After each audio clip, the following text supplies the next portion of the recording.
क्षेत्रवासी वाघिवली येथे आत्मोन्नती विश्वशांती अखिल भारतीय स्वानंद सद्गुरू सेवा मंडळ वाघिवली आणि या मंडळाचे थोडक्यात आपण अध्यक्ष म्हणूया किसन बाबा विषय.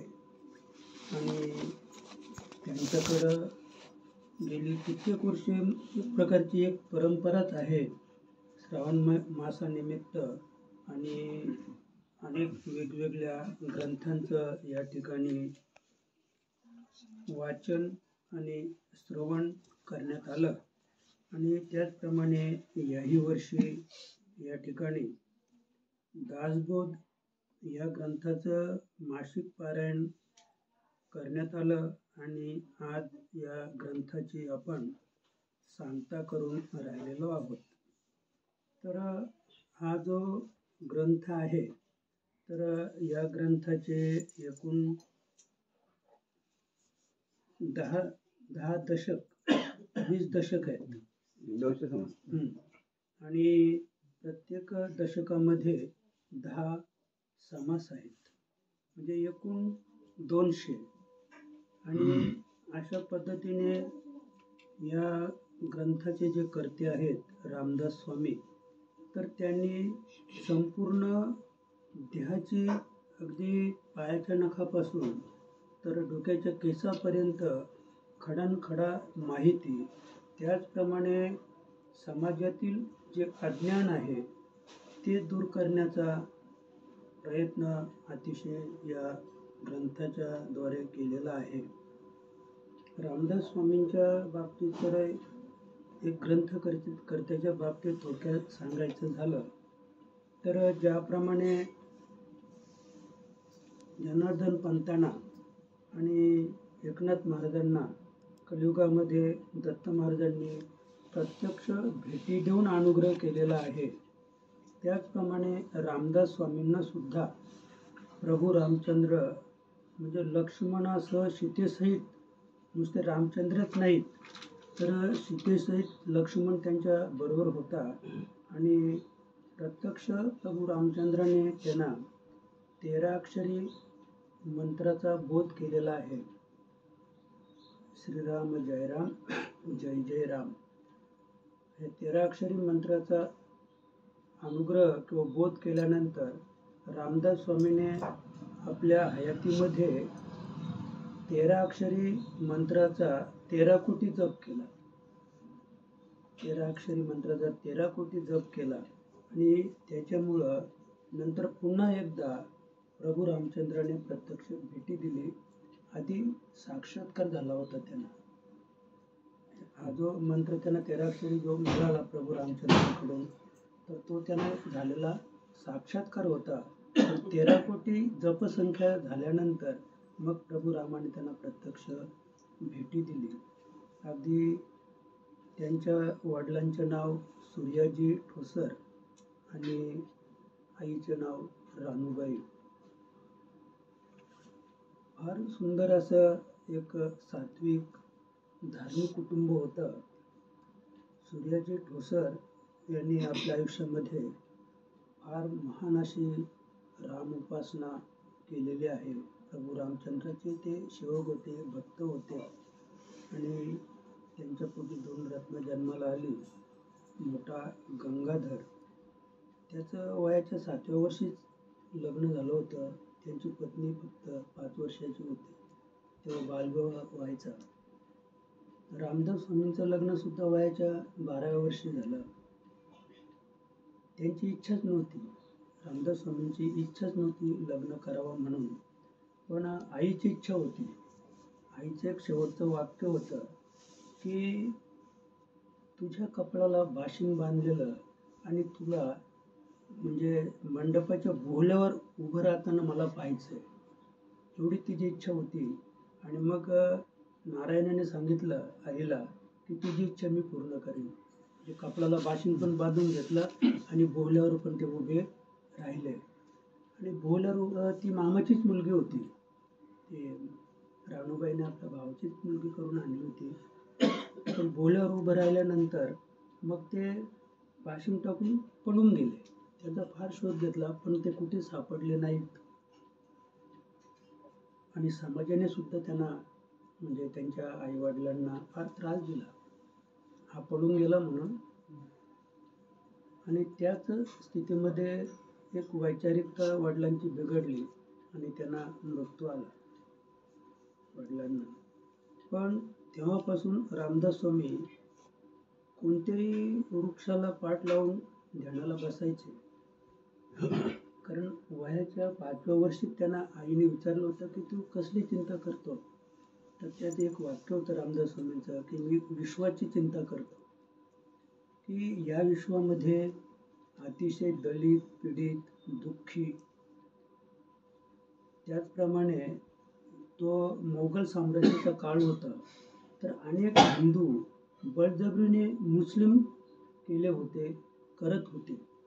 फार छळ हिंदूंचा चालला होता आणि ते छलकपट वयाच्या 5व्या वर्षी म्हणजे या नारायणाला कळलं की आपण काहीतरी केलं पाहिजे याच्यासाठी. हे लोक मुस्लिम धर्म स्वीकारतात किंवा बळजबरीने त्यांना मुस्लिम केले जातात, याच्यासाठी जे दुःखी पीडित आहेत, जे बेघर आहेत, त्यांच्यासाठी आपण काहीतरी केलं पाहिजे. हा रात्रंदिवस विचार त्यांच्या मनामध्ये घोलत होता.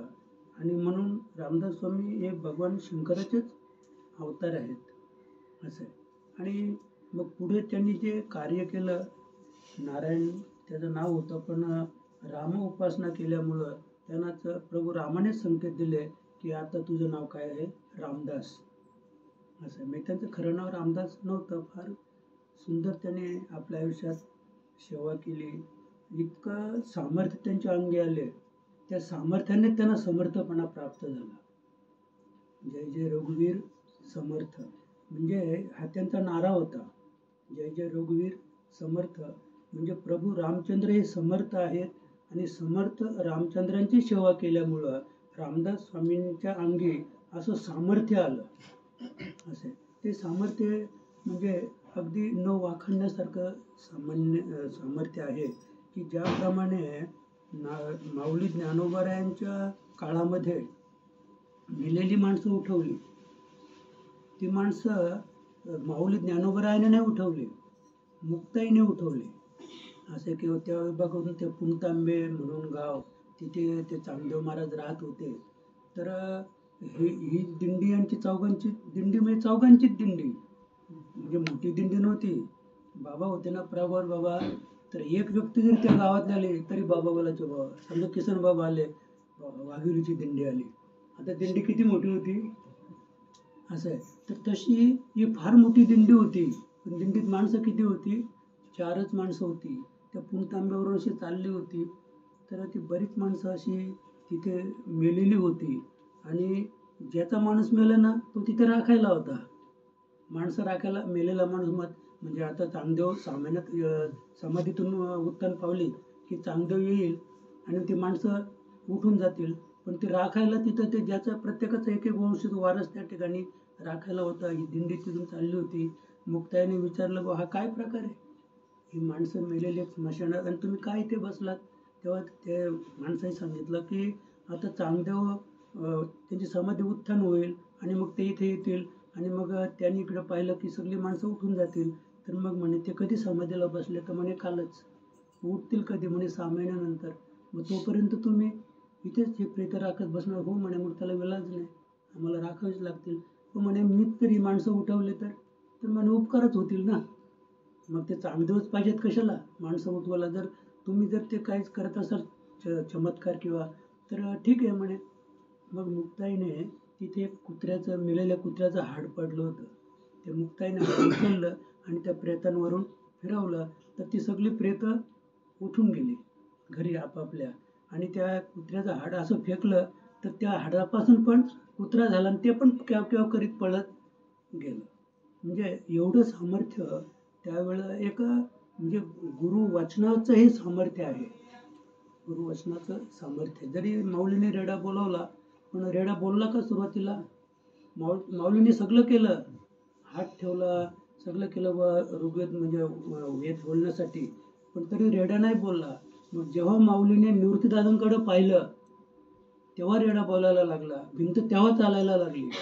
तो असतो का भिंती चालवली ही सुद्धा मुक्ताईने चालवले. ती मुक्ताईचीच इच्छा होती की दादा जर ते चांगदेव वाघावर बसून जर सर्पाचा चाबूक घेऊन येत असतील तर आपली भिंत चालली पाहिजे दादा असं. मग दादाने कुठे पाहिलं, म्हणजे संकेत तिकडे होते व ते हा म्हटले तर चालेल असं. म्हणजे एवढा विश्वास त्यांचा दृढ होता. तसं रामदास स्वामी हे एक दशपंच नावाचा गाव होता, दशपंच. आणि त्या गावात ते गेले, मारुतीच्या मंदिरात बसले होते. तर गिरीधर लाल नावाचा एक व्यक्ती वारली होती आणि तिचं प्रेत पुढं गेलं होतं. त्यांची पत्नी अन्नपूर्णा, तर ती पाठीमागे सगळा शृंगार करून तिच्यावर काही सख्या होत्या आणि हातात आरती घेऊन ती सती चालली होती. पण मारुतीचं मंदिर हे वेशीवरच होतं. आता ते गावामध्ये का आलं तर घरं बाहेर गेली, मंदिर गावात नाही आलं, घरं मंदिराच्या बाहेर गेली, म्हणून त्याचं स्थान आता आतमध्ये आलं. नाहीतर गावदेवी आणि मारुतीचं मंदिर हे गावाच्या वेशीवर म्हणजे बाहेरच असायचं, आतमध्ये नाही. तर जेव्हा ते स्मशानाकडे चालले होते तर तिने पाहिलं का चला मग कोणीतरी ते साधू बसलेत मंदिरामध्ये हनुमंताच्या, आणि म्हणून ती बाई आतमध्ये गेली. ते एका खांबाला टेकून समाधीस्थ होते. दर्शन घेतल्यानंतर त्यांच्या मुखातून असं निघालं की पुत्रवती भव, म्हणजे तुला 10 मुलं होतील. म्हणजे आज का तो तेव्हाचा काळ होता ना, त्यावेळेला 12 मुलं सहज व्हायची. कुठल्याही स्त्रीला सहज 12 मुलं म्हणजे कमीत कमी 12 होती तेव्हा, आणि ती सहज व्हायची असे. तर मग ती त्या अन्नपूर्णा मातेने विचारलं की देवा आपण मला आशीर्वाद दिलात, पण आता मी सती चालले, माझे पतिराज म्हणजे स्मशानात म्हणजे गेलेले आहेत पुढे, आता मी मागून निघतो. मग रामदास स्वामींनी लगेच म्हणे अरे माझ्या मुखातून हे उद्गार निघाले हे माझे नाहीत, तर हे माझ्या रामाचेच उद्गार आहेत, रामाचीच इच्छा आहे. आणि म्हणून ते तिच्या बरोबर स्मशानात गेले आणि तिथे जाऊन त्याला गिरीधर लालला हाक मारली, अरे उठ म्हणे, अरे 10 मुलं होईपर्यंत तुला जाता येणार नाही. काय सांगितलं, तुला 10 मुलं होईपर्यंत जाता येणार नाही. मला एवढं सामर्थ्य रामदास स्वामींच्या अंगात होतं की मेलेली माणसं सुद्धा रामदास स्वामीने उठवली. आणि मग त्यांचा जो पहिला मुलगा उद्धव स्वामी, उद्धव गोसावी ज्याला आपण म्हणतो, तो त्यांचा पहिला शिष्य, आणि अखंड अविरत आयुष्यभर त्याने रामदास स्वामींचीच सेवा केली. लग्न वगैरे केलं नाही आणि पुन्हा घरी पण ते गेले. जसे जाणते झाले, जसे रामदास स्वामींकडे आले तसे रामदास स्वामींकडेच राहिले. तसंच एक दुसरा शिष्य त्यांचा कल्याण नावाचा, त्याची सुद्धा तीच स्थिती की ते सुद्धा रामदास स्वामींच्या सेवेतच राहिले. पण जेव्हा रामदास स्वामींचा अंतकाळ जवळ आला तर रामदास स्वामीने जाणलं की कल्याण हा आपल्या म्हणजे जाण्याला एक अडथळा आहे, अडचण करील. म्हणजे रामदास स्वामींना त्याचं सामर्थ्य माहीत होतं की यम जरी आला तरी यमाला सुद्धा जर कल्याण स्वामी बोलला परत जा तर पुन्हा कधीच येणार नाही. म्हणजे एवढं सामर्थ्य त्या कल्याण स्वामीमध्ये होतं. मग रामदास स्वामीने विचार केला का आता हा दुरावा कसा आपण घालवायचा, म्हणजे तर त्याला डोमगाव मठाचे अधिपती केलं त्यांना. डोमगाव मठ आहे तिथे इकडे, तर त्या डोमगाव मठाचा त्यांना अधिकार दिला कल्याण स्वामींना. आणि जेव्हा स्वामींचा अंतकाल जवळ आला तेव्हा कल्याण स्वामींनी सांगितलं की तू आता डोमगाव मठाकडे जा, तिथली व्यवस्था बघ. आणि ते डोमगाव मठाकडे गेले आणि त्याच वेळेमध्ये त्याने आपलं देहावसन म्हणजे आपला जो आत्मा आहे तो परमात्म्यात विलीन केला असं आहे. म्हणजे पहा, जर आपल्यासारखं जर मोही असता तर सांगितलं तू कल्याण तू इथेच थांब, माझा नाही, त्याला माहिती आहे मला मृत्यू येईल आणि कल्याण हा मृत्यू माझा हटवेल. पण मृत्यू हटवू नये म्हणून त्याला हटवला रामदास स्वामीने. आणि जेव्हा त्यांना समजलं की रामदास स्वामी गेले तेव्हा ते आले. आणि इतका सुंदर तो प्रसंग आहे की इतका ते कल्याण स्वामी इतके ढसा रडले की तेवढा कुणीच रडला नाही कुणाला. असं आपलं मूल मेलं तरी आई तेवढी रडू शकत नाही, आई मेली तर मुलगा रडू शकत नाही, पत्नी मेली तर नवरा तेवढा रडू शकत नाही, किंवा नवरा मेल्यानंतर इतकी ओक्साबोक्शी पत्नी रडू शकत नाही. एवढा तो आकांत करून ओक्साबोक्शी रडला. आणि मग त्याने ते रडणं थांबवल्यावर एक वाक्य वापरलं की तुम्ही मला न सांगता गेले, तुम्ही जर मला भेट दिली नाही तर मी अन्न पाणी सेवन करणार नाही. निर्धार केला. आणि मग रामदास स्वामींना समजलं की हा निर्धारीच आहे, हा कधीच अन्न पाणी प्राशन करणार नाही. आणि म्हणून त्या कल्याण स्वामीला प्रत्यक्ष रामदास स्वामीने भेट दिलेली आहे. असं भेट देऊन त्यांना उपदेश केलेला आहे. म्हणजे असे हे रामदास स्वामी, आणि त्यांनी आपल्या जीवनामध्ये दासबोध नावाचा ग्रंथ आणि एक आत्माराम नावाचा ग्रंथ, असे फार सुंदर असे ग्रंथ, संकेत कुबडी, म्हणजे इतके त्यांचे महत्त्वाचे ग्रंथ आहेत. आता हा जो ग्रंथ आहे हा इतका सुलभ आणि सोपा ग्रंथ आहे की आपल्याला काहीच कळलं नाही, कुठल्या म्हणजे भागवतात किंवा ज्ञानेश्वरीत किंवा अन्य ग्रंथात काहीच कळलं नाही, त्याने दासबोध वाचावा. म्हणजे इतका सुलभ हा ग्रंथ रामदास स्वामीने लिहिलेला आहे. पण तरीसुद्धा सर्वसामान्य वारकरी किंवा माळकरी लोक दासबोध ग्रंथाला तेवढीशी म्हणजे त्याच्याविषयी इतकी आवड, प्रेम किंवा किंमत देत नाही. कारण त्याने म्हणजे पूर्ण सगळ्या शास्त्रांचं सार म्हणजे किसच काढलेलं आहे. आता सिद्धांत बोध ताईकडे आहे, वाचन चालू आहे. किती झाले आपले? 41 अध्याय झाले.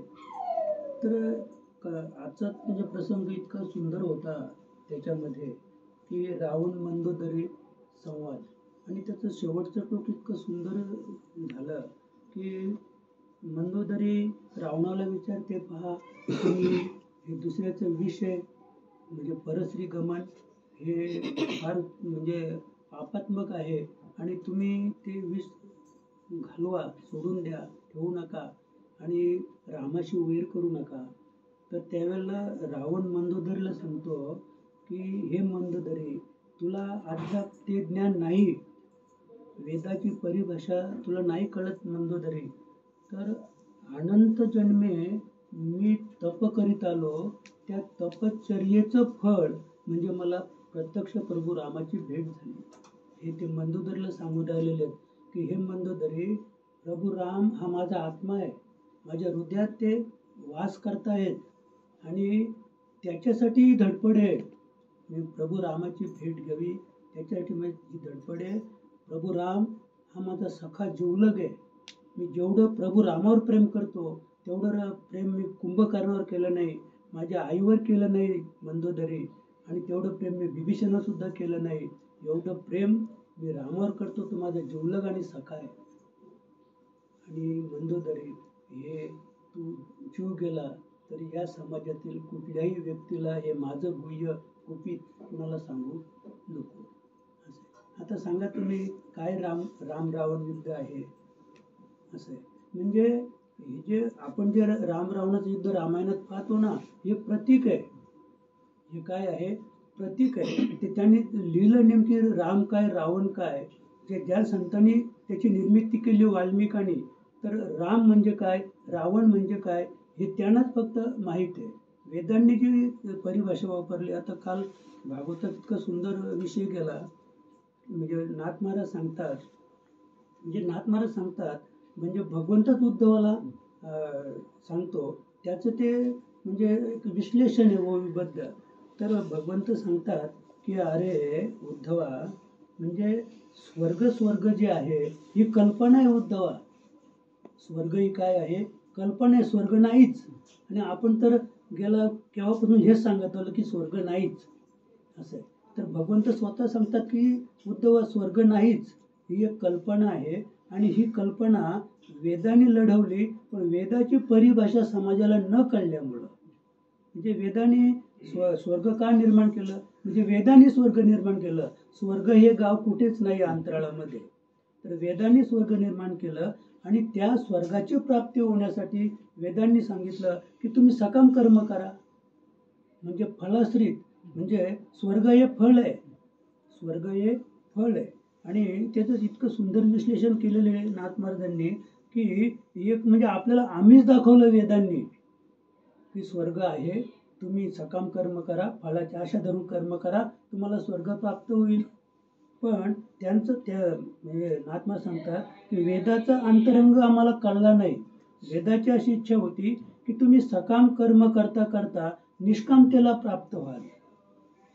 म्हणून तुम्हाला हे सांगितलं की स्वर्ग आहे, तुम्ही पुण्यकर्म करा, वाईट कर्म करू नका, नाही का.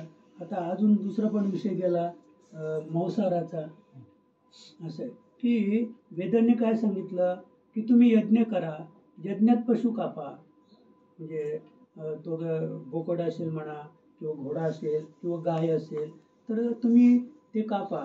पण त्यांनी काय सांगितलं की आता हा बोकड कापायचे यज्ञाला तर एका बुकीत मेला पाहिजे तो, म्हणजे अशी त्याच्यावर बुकी मारायची, असं ठोसा मारायचा, एका ठोशात तो मेला पाहिजे. किंवा जरी नाही मेला तरी पण ठोसा मारल्यानंतर तो असं केलं तर सोडून द्यायचा, म्हणजे तो बोबला नाही पाहिजे.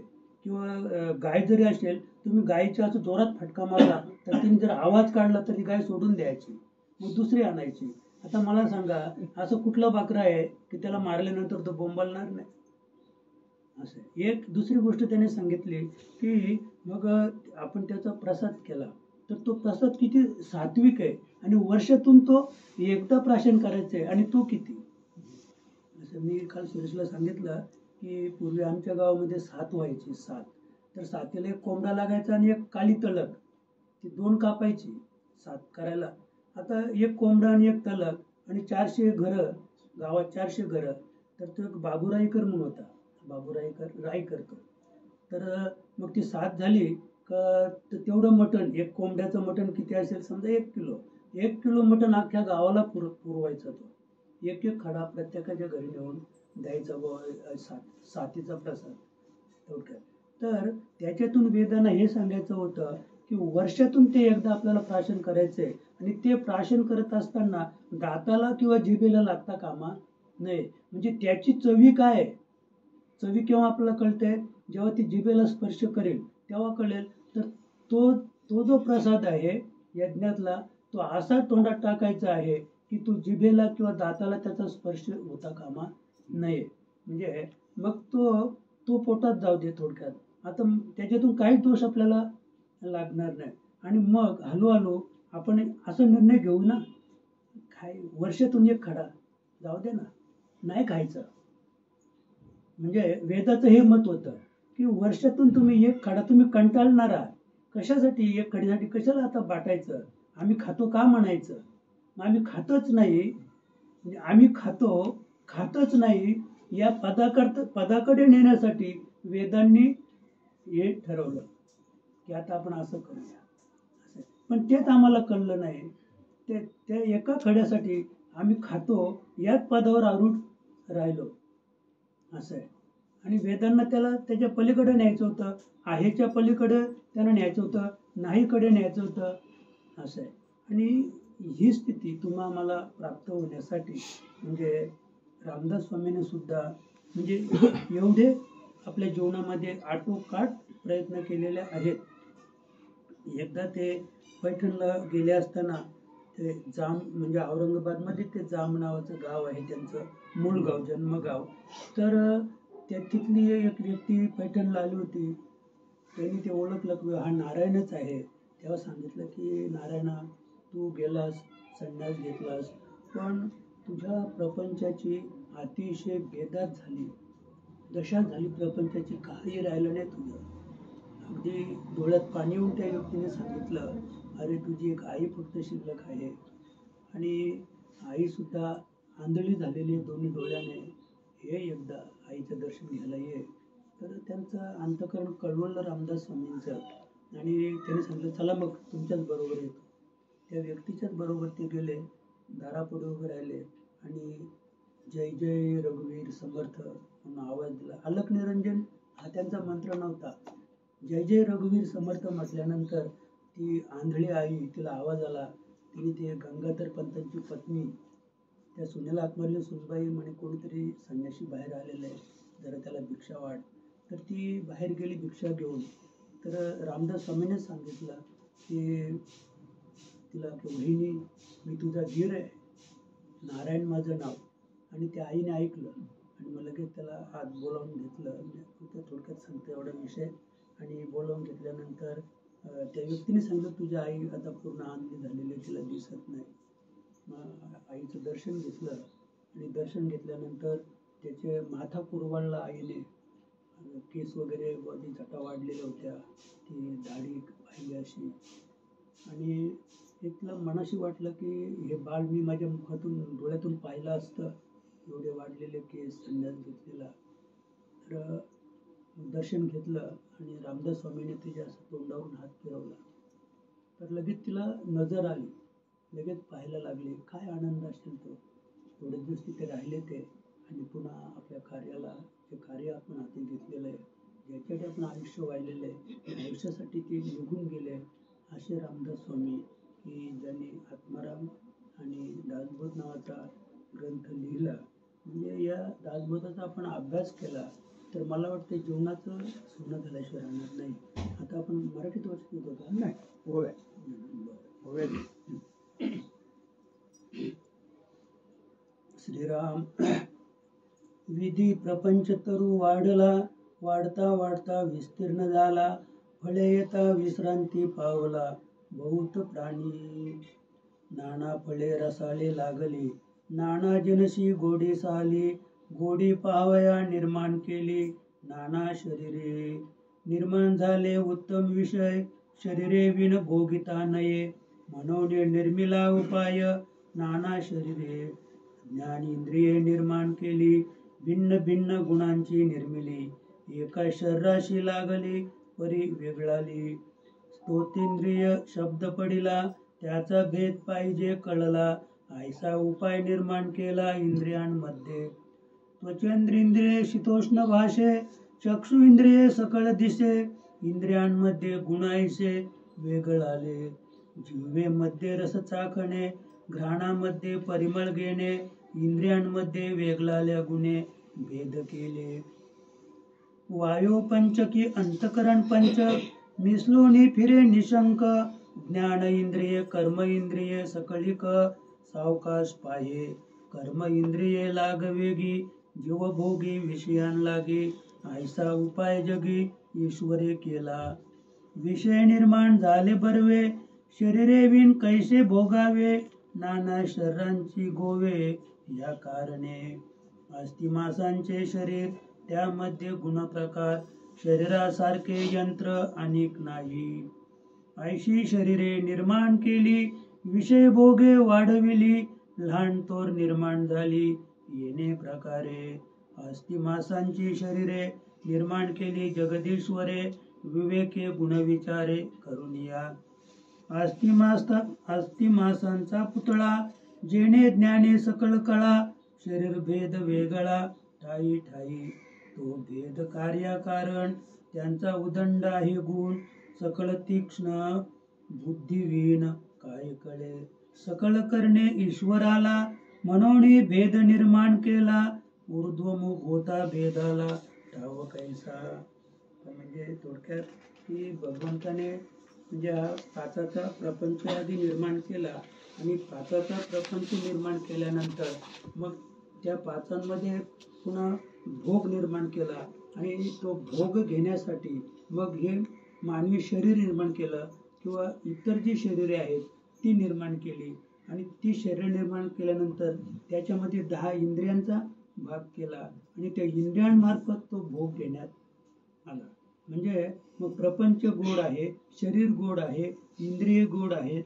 म्हणजे इथपर्यंत रामदास स्वामी सांगून राहिलेले आहेत की अशा प्रकारे ही शरीराची किंवा प्रपंचाची रचना केली. त्याच्यात अंतकरण पंचकाला, पृथ्वी, आप, तेज, पृथ्वी, वायू, आकाश ही पंचतत्व त्याच्यामध्ये निर्माण केली. आणि मग त्याचा भोग घेता घेता आता आपल्याला म्हणजे रामदास स्वामी एक वेगळ्या रस्त्याने घेऊन जाणार आहेत. सृष्टी करणे अगत्य भेद, संवारे सहजची अभेद. भेद अभेदा संवाद माया गुणे. आता इथे भेद अभेद हे जे आहे तर वास्तविक भेदही नाही आणि अभेदही नाही, पण मायेमुळं आपल्याला भेद आणि अभेद दिसायला लागला. आता भेद आणि अभेद त्याच्या पलीकडं आपल्याला जायचं आहे आणि पलीकडे गेल्यानंतर मग 10 इंद्रिय काय, पुन्हा पंचतत्व काय, हे शरीर नाशवंत शरीर काय किंवा शाश्वत काय, अशाश्वत काय, याचा निवाडा आपल्याला पुढे पाहायला मिळेल. मायेमध्ये अंतरात्मा न कळे तयाचा महिमा, झाला चतुर्मुख ब्रह्मा तोही संदेही पडे. म्हणजे आपल्या शरीरामध्ये अंतरात्मा जो आहे तर मायेमुळे तो दिसत नाही, आपल्याला दिसत नाही असं नाही. तर ब्रह्म, ते सांगितलं रामदास स्वामी सांगतात की ब्रह्मदेवाला सुद्धा संदेह निर्माण झाला, शंका निर्माण झाली.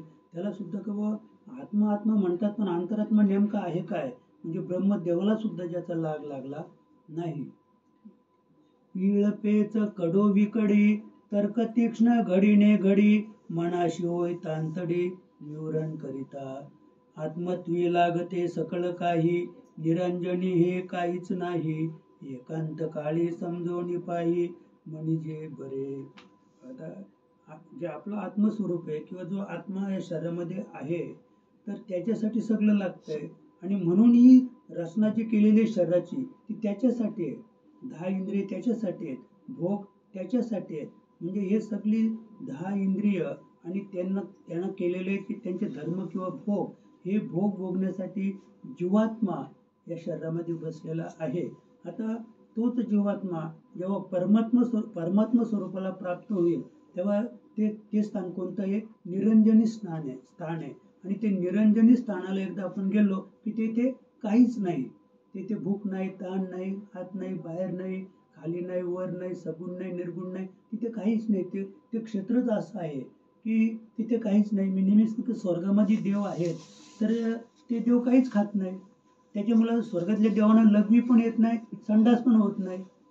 असं आहे. म्हणजे थोडक्यात की तिथे भोग नाही आहे, तिथे भोग नाही. तिथे जो भोग आहे तो सुखोपभोग आहे. म्हणजे आता आपला हा सगळा भोग चाललेला आहे, आपण जे सगळं खाऊन राहिलेलो आहोत किंवा हा सुखोपभोग आहे ना. बंगला बांधलाय, तो रोज येऊन बंगल्याकडे पाहतो, कलर लावला पाहिजे का, उभीला आधी मारायला पाहिजे, काय करायला पाहिजे. तर हा काय सुखोपभोग, भोग नाही हा. म्हणजे त्याचं फळ आहे, त्या सुखाचं फळ आहे. आणि ते सुखाचं फळ देव भोगतात, भोग नाही घेत. भोग आपण कर्मभोग कोण भोगतो, आपण. म्हणजे आपल्याला तो भोग आहे, पण तो भोग भोगण्यासाठी आम्हाला कर्म करायचे. कर्म केले तर भोग येईल, चांगले कर्म केले तर चांगलं, वाईट कर्म केलं तर वाईट. देवादिकांना तसं नाहीये, त्यांनी इथे चांगलंच कर्म करून ते स्वर्गात गेलेत, वाईट कर्म करून नाही. वाईट कर्माने तर तो आपल्याला नरकात जावं लागेल. मग ते चांगलं कर्म करून, सत्कर्म करून, दान धर्म करून स्वर्गात गेलेले आहेत. म्हणून तिथे ज्याच्यासाठी इथं त्यांनी जे भोग म्हणजे कर्म केले त्या कर्माचं तिथे फक्त फळ जातं, ते खाऊन राहिले असे. आणि त्या फळाला मग लघवी आणि संडास येत नाही, कारण तो नुसता हवा. थोडक्यात आपण नुसती हवाच खाऊन राहिलो तर लघवी होईल का. लघवी तेव्हा होईल की आपण पाणी पिऊ, संडास तेव्हा होईल की आपण अन्न खाऊ. पण तुम्ही नुसती हवाच खाऊन राहिले तर तुम्हाला लघवी येणार नाही, संडास पण होणार नाही, नाही का. तर तसा तो सुखोपभोग म्हणजे त्या सुखोपभोगाला आलेलं जे फळ आहे ते फळ त्या ठिकाणी देव खातात. पण ते फळ सुद्धा उद्या म्हणजे नष्ट झाल्याशिवाय राहणार नाही, कारण तो पुण्याचा तो भाग आहे. ते पुण्य भोगून आपोआप संपलं जात आहे. आता रात्री किती सुंदर उदाहरण गेलं, लोपामुद्रा आणि सीतामाईचं. इतकं म्हणजे सुंदर त्यांचा संवाद होता. तर बोलता बोलता लोपामुद्रा सीतामाईला विचारते, काय ग ही वेणी. आता म्हणजे ते परतीच्या प्रवासाला होते, अयोध्येला चालले होते. तर ही इतकी म्हणजे फुलं ही अजिबात कोमजलेली नाहीत, इतकी सुंदर फुलं, ही तू केव्हा वेणी बांधली. तर तेव्हा सीतामाई सांगते, म्हणजे जेव्हा आम्ही वनवासाला निघालो तर 14 वर्षापूर्वी म्हणजे आत्री मुनींची भार्या सत्यपतिव्रता अनुसूया माता, तिने माझी म्हणजे केस विंचरून आणि ही फुलांची वेणी 14 वर्षापूर्वी मला माझ्या वेणीला बांधलेले, फुलांचा गजरा. तो 14 वर्ष झाले तरी ती फुलं कोमेजली नव्हती. म्हणजे एवढं सामर्थ्य त्यावेळेला, एवढं सामर्थ्य होतं. असं आहे.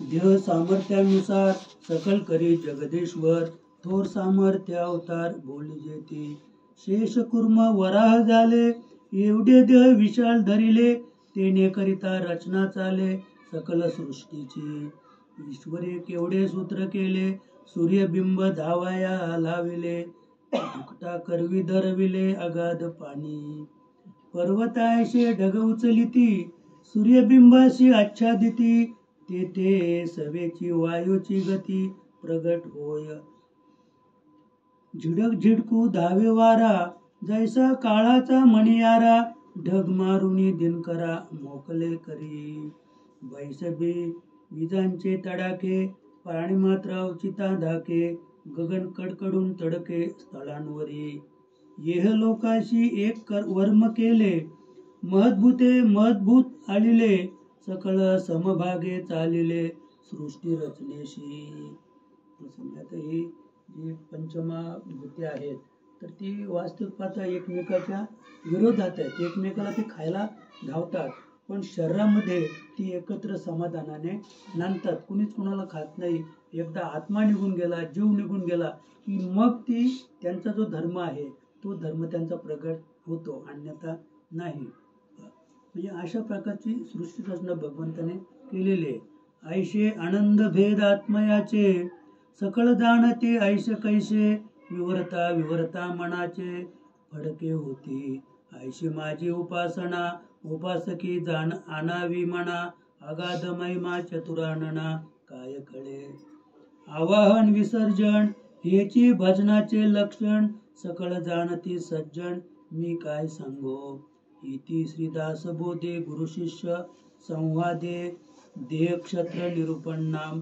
समाप्त अष्टम समास अष्टम श्रीराम श्री मृत्तिका पूजन करावे आणि सवेची विसर्जावे हे माने ना सुभावे अंतकरणासी तो वास्तविक त्यांनी शेवटी सांगितलंय की प्रत्येक ओळीच्या शेवटी श्रीराम म्हणायचंय असं जसं आता काही वेळेला आपण जर म्हणजे ओळीबद्ध भागवत किंवा ज्ञानेश्वरी वाचायला लागलो तर त्याच्या शेवटी ओम आपण वापरतो शब्द तसं दासबोध वाचताना श्रीराम असं म्हणायचंय ओळी संपली की श्रीराम हा त्याला पण तेच देव पूजावा आणि टाकावा हे प्रशस्त वाटे जीवा याचा विचार पहावा अंतर्यामी म्हणजे इतकं सुंदर म्हणजे इतकं किस काढलेले रामदास स्वामींनी की आम्ही इतक्या प्रेमाने देव पूजतो देव प्रेमाने देव आणतो आणि पुन्हा देव विसर्जन करतो असं म्हणजे तिथे काय आपलं प्रेम राहिलं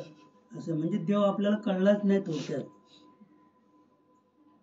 देव करीजे ऐसा नाही देव टाकीजे ऐसा नाही म्हणून याचा काही विचार पाहावा म्हणजे अंतर्यामी हा जो विचार आहे तो आपल्याला अंतर्यामी विचार करायचे की देव आणावा देव टाकावा असं देव नाहीच असे त्याचा विचार म्हणजे त्याचा विवेक आपल्या ठिकाणी असला पाहिजे किंवा नेमकी देव काय आहे असे आणि नेमकी देव काय आहे हे जेव्हा कळेल त्यावेळेला म्हणजे आता जो आपण पाहतो हा सगळा भ्रम आहे हा सगळा मिथ्या आहे हा बाजार आहे मायेचा बाजार आहे बाकी काहीच नाही देव नाना शरीरे धरितो धरुणी मागितो मागुती सोडितो तरी तो देव कैसा आहे तो विवेकी ओळखावा असं म्हणजे देवच नाना सोंगे घेतो पुन्हा तोच ते सोंग सोडून देतो मग देव असा आहे का तर नाही तर देव कसा आहे सर्व घटी राम देहादेही एक ओतप्रोत भरलेला भगवंत आहे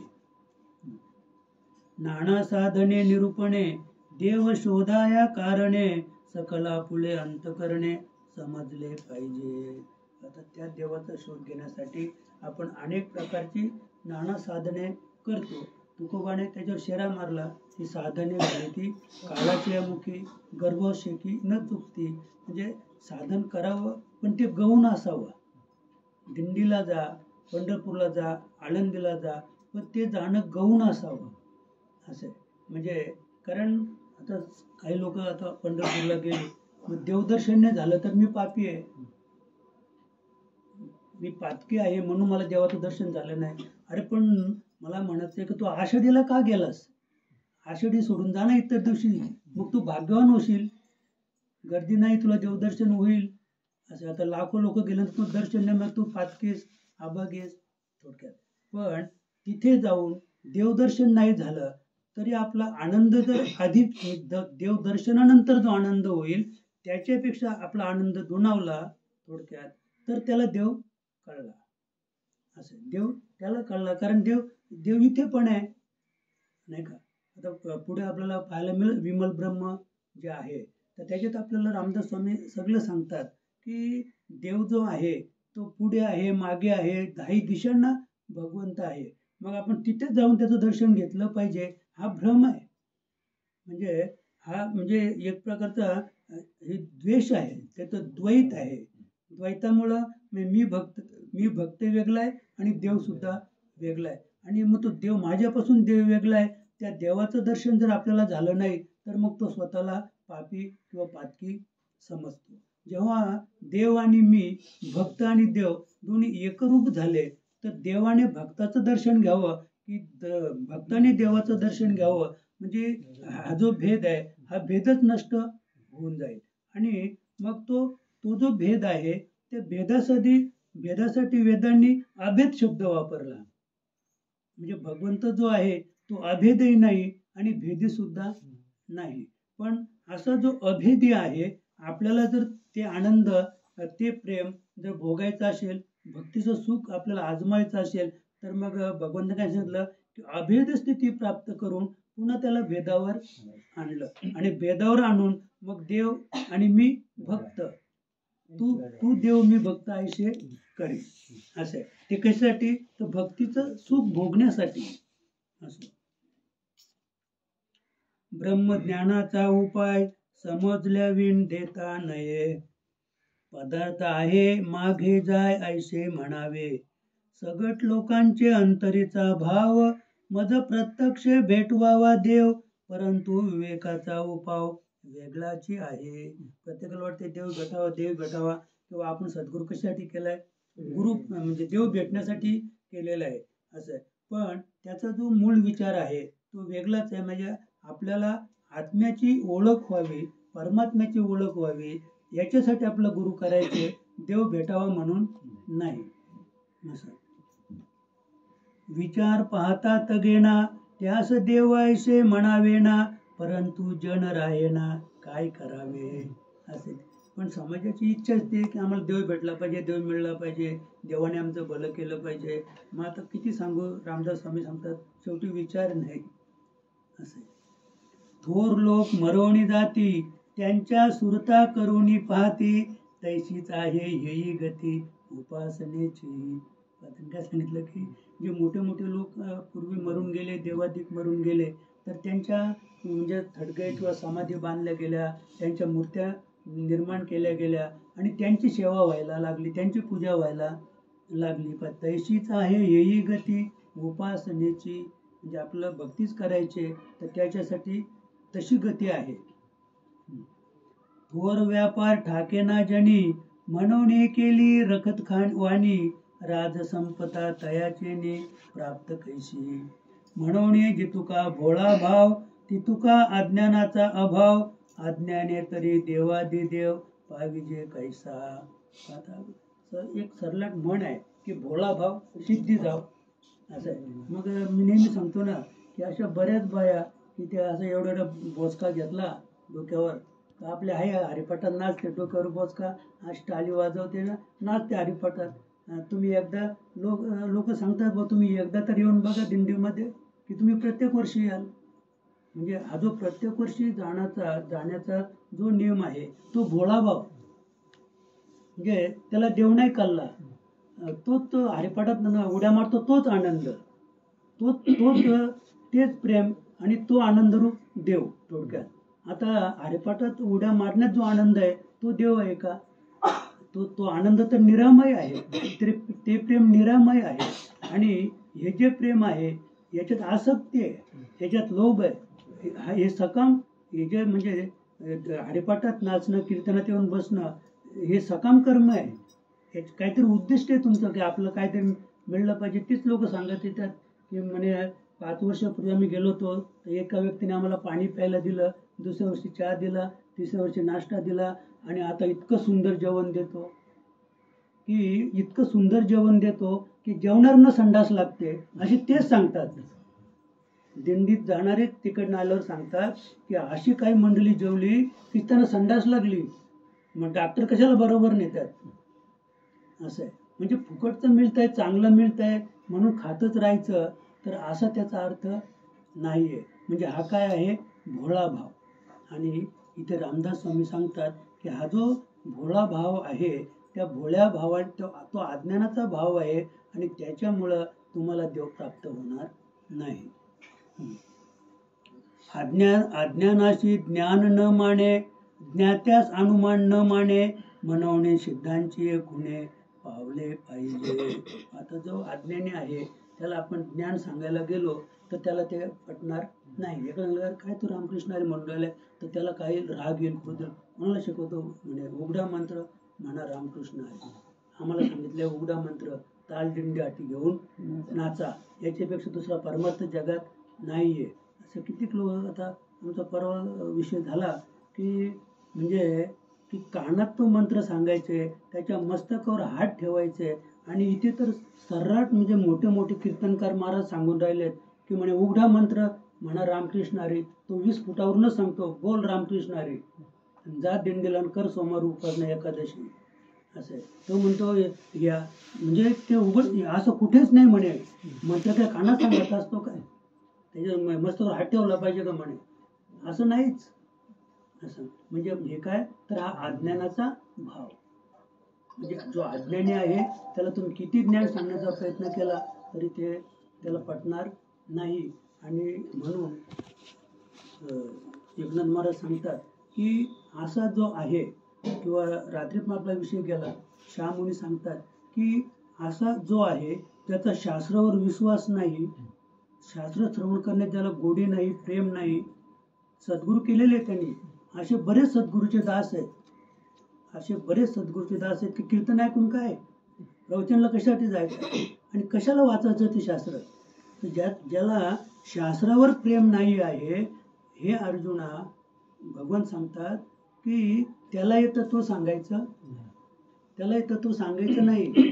कारण ज्याला श्रवणात गोडी नसेल, कारण 9 भक्तींपैकी पहिलीच भक्ती आहे श्रवण. म्हणजे श्रवणात गोडी पाहिजे. आता आपण श्रवणाला बसलो आणि आपल्याला झोप आली तर आपण समजायचं की काहीतरी आपल्या पाठीमागं अजून मागचं काहीतरी लिगाड आहे की आपल्याला श्रवणात झोप येते. असं आहे. म्हणजे ते 7 दिवस राजा परीक्षित आणि सुखमुनी, कारण ते दोघे अधिकारी पुरुष होते, श्रोता आणि वक्ता, म्हणून तेही म्हणजे लघवीला सुद्धा उठला नाही. ते सुखमुनी त्याला आठवण द्यायचे, राजा तुला भूक लागली असेल ना जरा खाऊन ये, राजा लघवी आले असेल तर जरा जा लघवी करून ये, पाणी पिऊन ये. पण राजा उठला का, राजा उठलाच नाही. असं आहे. म्हणजे त्याला बोलतात का तो अधिकारी श्रोता. असं आहे. ते मुद्दाम सांगायचे सुखमुनी, त्याला पाहायचं होतं का. असं आहे. म्हणजे साधूची जात फार वेगळीच आहे. असं माया सांडुनी मुळा सजावे, तरी समाधान पावावे, आयशे न होता भरंगळावे भलतीकडे. म्हणजे जी माया आहे, आपण या मायेमध्ये आपण गुरफटलेलो आहोत. आणि त्या मायेचं जे मूळ आहे, आता मायेचं मूळ काय, भगवान परमात्मा. भगवंताने काय सांगितलं की मी सृष्टी निर्माण करण्याच्या आधी, मी जीवसृष्टी निर्माण करण्याच्या आधी मी मायेला पुढे पाठवली.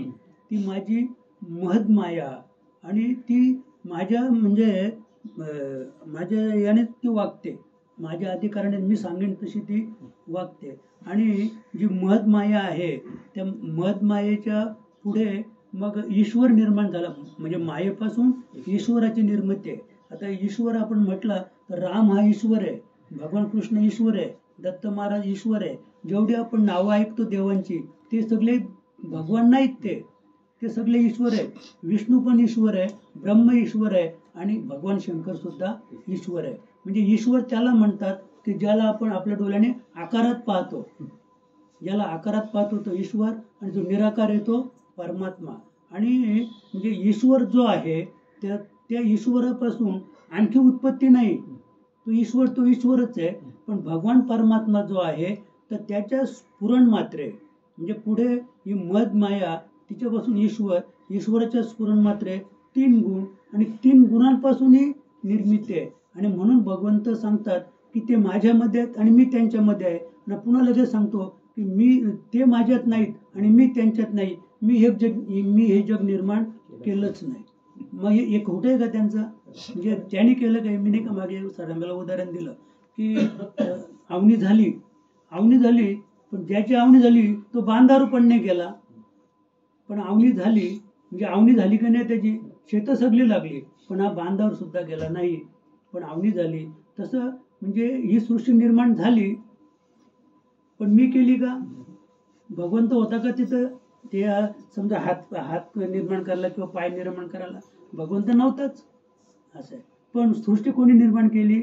मी. असं आहे. म्हणजे स्फुरण मात्रे ती झाली आणि म्हणून भगवंत त्या सृष्टी निर्मितीमध्ये लिप्त नाही. असं आता परत तो पण विषय झाला की बरा वाईट हा जो भाव आहे हा आपल्यामध्ये आहे, देवाच्या ठिकाणी नाही. एखादा जो बाप आहे तर बापाचा एक मुलगा दारुडे आहे आणि एक सात्विक आहे. पण जो दारुडे आहे त्याच्यावर आई वडील जास्त प्रेम करतात. लोक म्हणतात हे दारुडे येतो, अरे काय पोरगा तो फुकट गेला. पण म्हणजे हे ऐकल्यावर बापाला बरं वाटतंय का? त्या आईला बरं वाटतंय का? त्या आई बापाला खेद होतो, अरे काय माझ्या मुलाला बोलला. म्हणजे त्याच्या दृष्टीने तो चांगला आहे, समाजाच्या दृष्टीने तो अतिशय वाईट आहे. दारुडे आहे, बदफैले आहे, चोऱ्या माऱ्या करतो. समाजाच्या दृष्टीने फार तो वाईट म्हणजे वळणाचा आहे. पण आईबापाच्या दृष्टीने आईबाबाला वाटते का माझा मुलगा वाईट आहे? उलट समाज वाईट म्हणणार त्याला दुःख होतंय, आईबापाला त्या मुलाविषयी दुःख होते. तसं जो भगवान परमात्मा आहे त्याच्या ठिकाणी बरा वाईट हा भाव नाही. हा माझा शत्रू आहे, हा माझा मित्र आहे, हा माझा भक्त आहे, हा भावच त्याच्या ठिकाणी नाही आहे. आणि म्हणून तर भगवान श्रीकृष्ण असो किंवा प्रभू रामचंद्र असो त्यांच्या ठिकाणी कंस असो किंवा शिशुपाल असो, इकडे बिभीषण असो, कुंभकर्ण असो की रावण असो, हा भेद त्यांच्या ठिकाणी नाही. हे आपण ठरवलं, हे वेदांनी सांगितलं की रावण राक्षस आहे, वाईट आहे, कुंभकर्ण असं आहे, बिभीषण भक्त आहे रामाचा, हे वेदांनी सांगितलं. पण परमात्म्याच्या ठिकाणी हा बिभीषण आणि हा रावण हा भेद त्याच्या ठिकाणी नाही, त्याला दोन्ही सारखीच आहेत. असं माया उल्लंघया कारणे देवाशी नाना उपाय करणे, अध्यात्म श्रवण पंथेची जाणे प्रत्ययाने. आता आपल्या मायेचं उल्लंघन करायचं असेल तर आपल्याला अध्यात्मशास्त्राचं निरूपण केलं पाहिजे, अध्यात्मशास्त्र श्रवण केलं पाहिजे आणि त्या पद्धतीने आपण आचरण केलं तर आपल्याला मायेवर विजय मिळवता येईल.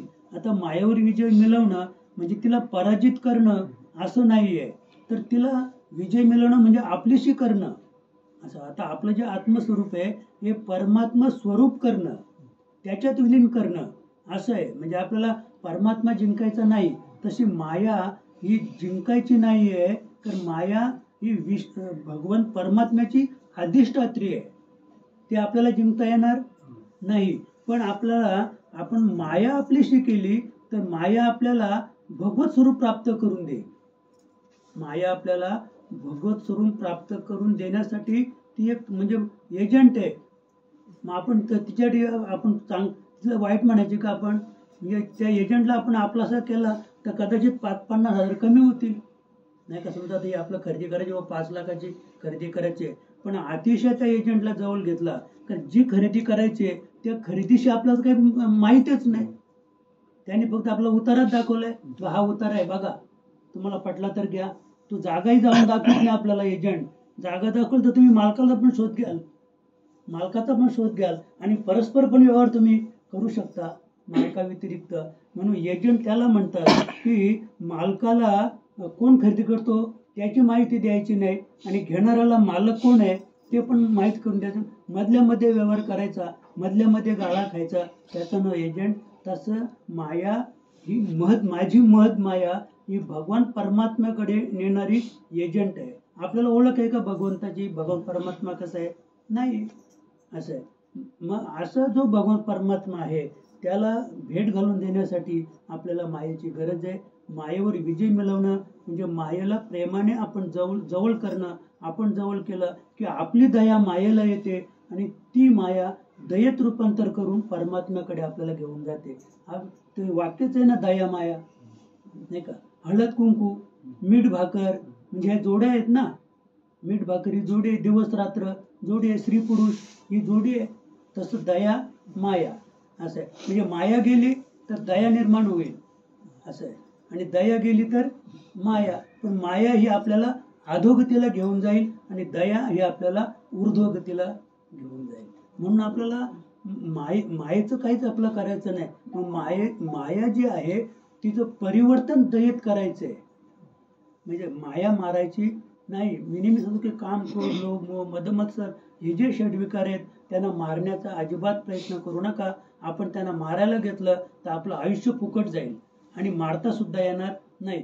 मग काय करायचं, त्यांचा विचारच नाही करायचा. फक्त आपल्याला गुरुमाऊलीने दिलेला जो बोध आहे ते सतत रात्रंदिवस नामस्मरण करत आपल्याला राहायचं आहे. आपण नामस्मरण करत राहिलो सतत की ते जे आहेत ते आपोआप तिथे येतील. जसं जन्मेजय राजाने काय केलं, सर्पसत्र आरंभिलं. म्हणजे तो यज्ञ सुरू केला. यज्ञ सुरू केल्यावर त्या सर्पानं कोणी बोलावलं? कोणीच नाही. फक्त राजाने यज्ञ सुरू केला, सर्पसत्र यज्ञ त्याचं नाव. आणि सगळे सर्प, जगातले सगळे सर्प तिकडनं पळत पळत यायचे आणि त्याच्यामध्ये उडी टाकायचे, म्हणजे आहुती द्यायचे. सगळे सर्प त्या अग्नीमध्ये मेले.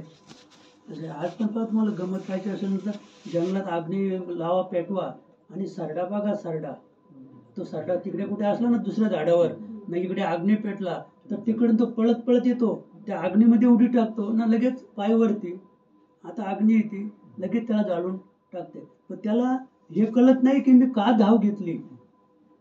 म्हणजे त्याने त्या झाडावर उतरून इकडे जी धाव घेतली त्या धावेचं नाव माया. त्या धावेचं नाव काय आहे? माया. आणि ती माया आपल्याला आयुष्यभर रडवते, खेळवते आणि उद्या हसवते सुद्धा. तीच माया रडवते, खेळवते आणि हसवते. असं म्हणून आपण आहोत, हसतो म्हणून आपण आहोत, आपण सुख भोगतो म्हणून आपण आहोत.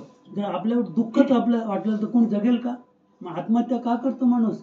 आता सध्याची जगात आत्महत्या चाललेली आहे तर त्याला सुखच माहीत नाही. त्याच्या वाट्याला काय झालेलं, अतिशय दुःख आलेलं आहे. त्याने ठरवलं हे जगणंच नको. म्हणजे सुख आहे हे त्याला कळलंच नाही. आणि आम्ही का जगतो तर त्याच्या आधाराने जगतो की आज जरी दुःख आहे ना, उद्या सुख येईल आपल्या वाट्याला. असं आहे. म्हणजे हा मोह आपल्या ठिकाणी आहे. आणि हा जो मोह निर्माण झाला तो कशामुळं, तर मायेमुळं. मायेने तो मोह निर्माण केला. अरे सुख आहे, सुख आहे असे. आता सुख आहे का? सुख नाहीच. आणि सुख आहे आता म्हणजे इकडे परमार्थामध्ये विचार केला तर संत सांगतात, आपण पण नेहमी सांगतो की जगात दुःखच नाही. जरी संतांकडे संसार दुःखमुळं सोयीकडे इंगळलं, पण ते सांगतात की सुखवशी एके ठाई. म्हणजे जगात सुखएव सुखच आहे, दुःख नाहीच. पण मग आता सुख दुःख हे द्वंद्व हा मनाचा धर्म आहे. सुख दुःख हा द्वंद्व हा मनाचा धर्म आहे. आपण मन आकले ऐसा योगी नाही. ते मन आपल्या ताब्यात आलं तर सुख नाही आणि दुःख नाही. असं आयशी न करिता लौकिकी अवघीच होते चुकामुकी. स्थिती खरी आणि लटकी ऐशी ओळखावी. खोट्याचे वाटे जाऊ नये, खोट्याची संगती धरू नये, खोटे संग्रही करू नये. काही एक जे जगात खोटं आहे, मिथ्या आहे, त्याची संगती करू नका, त्याच्या बरोबर जाऊ नका. आणि त्याचा आपण म्हणजे निष्कर्ष आपण काढला पाहिजे की हे खोटं आहे, हे वाईट आहे. असे किती सुंदर त्यांनी सांगितलं की त्याचा संग्रह सुद्धा करू नका. असे खोटे ते खोटेची खोटे, खऱ्याशी तगेनात बालटे. मन अधोमुख उफराटे केले पाहिजे. खोटे ते खोटे, आपण त्याला किती खरं करायचा प्रयत्न केला तर ते कधीच खरं होणार नाही. खऱ्याशी तगेनात बालटे असे. आणि जे खरं आहे तिथे कोणी यायला तयार नाही, ते मानायला कोणी तयार नाही खरं जे आहे. आणि खोटं सगळ्यांनाच पटतंय. नेहमी सांगणार का, एखादी गोष्ट तुम्हाला हलूच कानात सांगितली की ती 100% खोटी आहे, पण लगेच तिचं आपण अनुकरण करतोय ना. तुला ती व्यक्ती अशी अशी बोलत होती का, त्याचं खरेपणा पाहतो का? तो खरेपणा पाहत नाही. तो आपोआप अंतरला जातो, दुरावला जातो. मला असं बोलला, असं आहे. तर वास्तविक त्यांनी त्याचं म्हणजे त्यांनी म्हणलं की खऱ्याशी तगेनात बालटे. त्यांनी कधी त्याचं सत्य शोधलं का, काही खरं आहे की खोटं आहे, नाही शोधलं. असं आहे. आणि ते मन अधोमुख उपराटे असं आहे. मग आपलं जे मन आहे ते अधोमुख, थोडक्यात ते अधोमुख मन आपल्याला काय करायचंय, उपराट करायचंय. अध्यात्म श्रवण करीत जावे, म्हणजे सकल काही फावे. नाना प्रकारीचे गोवे तुटोनी जाती. सूत गुंतले ते उकळावे, तैसे मन उगवावे. मानत मानत घालावे मुळाकडे.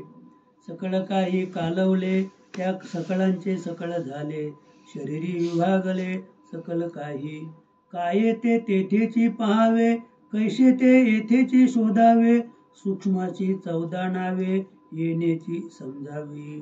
म्हणजे स्थूल, सूक्ष्म कारण आणि महाकारण. आता जो स्थूल देह आहे तो आकारामध्ये आहे, तो आपल्याला डोळ्याने दिसतो. पण जो सूक्ष्म म्हणजे तो अतिसूक्ष्म आहे, तर त्याची 14 तत्वे इथे सांगितली. काही ठिकाणी 17 तत्वे सांगितलेली आहेत सूक्ष्म देहाची. आणि सूक्ष्म देह म्हणजे लिंग देह. आणि त्याच्या पुढे सांगायचं झालं सर्वात सोपं तर वासना देह. म्हणजे आपली जी वासना आहे, मग हा वासना कसला धर्म आहे, मनाचा. वासना हा मनाचा धर्म आहे.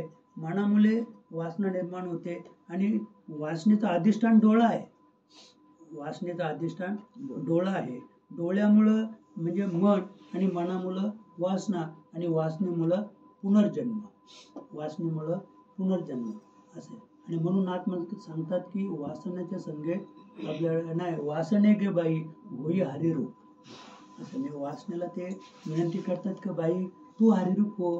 म्हणजे तू हरिरूप झाली की बाकीचा विचार करायची गरजच नाही. म्हणजे आपल्याला वासना हरिरूप करायची आहे. आणि त्याच्यासाठी आपलं जे मन आहे ते ऊर्ध्वमुख आपल्याला करायचे आहे. आणि त्याच्यासाठी इतकी सुंदर कल्पना म्हणजे लढवलेली आहे. नाथ महाराजांनी परत इतकं सुंदर सांगितलं की म्हणजे मूलाधार चक्र आणि स्वाधिष्ठान चक्र त्यांच्यामध्ये परावाणी आहे. असं म्हणजे ते म्हणजे सुरेशनेच वाचलं, ते मी फक्त ऐकलं. तर ऐकल्यानंतर मला अशी अनुभूती आली की आपण म्हणतो की आपण जे करतो, म्हणजे आपण जे करतो ते तंतोतंत नाथांनी तिथे सांगितलं. तुम्ही इथे परेचं भजन करा, मूलाधार चक्र आणि स्वाधिष्ठान चक्र. ते त्याच्या पुढे झालं की त्याच्या पुढे तुम्ही पश्चिंतीचं भजन करा, म्हणजे स्वाधिष्ठान चक्र आणि मणिपूर चक्र. त्याच्या पुढे मध्यमाचं भजन करा, मणिपूर चक्र आणि सहस्रार चक्र. त्याच्या पुढे त्यांनी सांगितलं की पुन्हा मग सहस्रार चक्र आणि नाभी चक्र, आणि नाभी चक्राच्या पुढे सहस्रार चक्र म्हणजे सहस्रार चक्र. म्हणजे तिथपर्यंत तुम्ही जा. पुन्हा एवढं सांगितल्यानंतर पुन्हा त्याने सांगितलं की आता तुला हे काय करायचं आहे, तर आपला पाठीचा कणा आहे, त्या कण्यातून तुला तो प्रवेश करायचा. आता हे आपण समोर पाहिलं तर ही जी पारमार्थिक प्रक्रिया आहे ती समोर नाही आहे. म्हणजे हा जो आपल्याला जो वर जायचं आहे, तर आता हे म्हणजे समोरून जायचं नाही आपल्याला, तर पाठीच्या कण्यातून आपल्याला पुढे जायचं आहे. आणि त्याच्यासाठी नाथांनी सांगितलं की सद्गुरूची कृपा आपल्यावर असेल तरच तुम्हाला हे तत्व पाहता येईल, करता येईल. आणि मग अजून पुढे सांगतात तुम्ही हा एवढा उद्योग पण करायची काही गरज नाही, तुम्ही माझी भक्ती करा. आता भक्ती तरी कशी काय करायची, तुम्ही माझी भक्ती करा.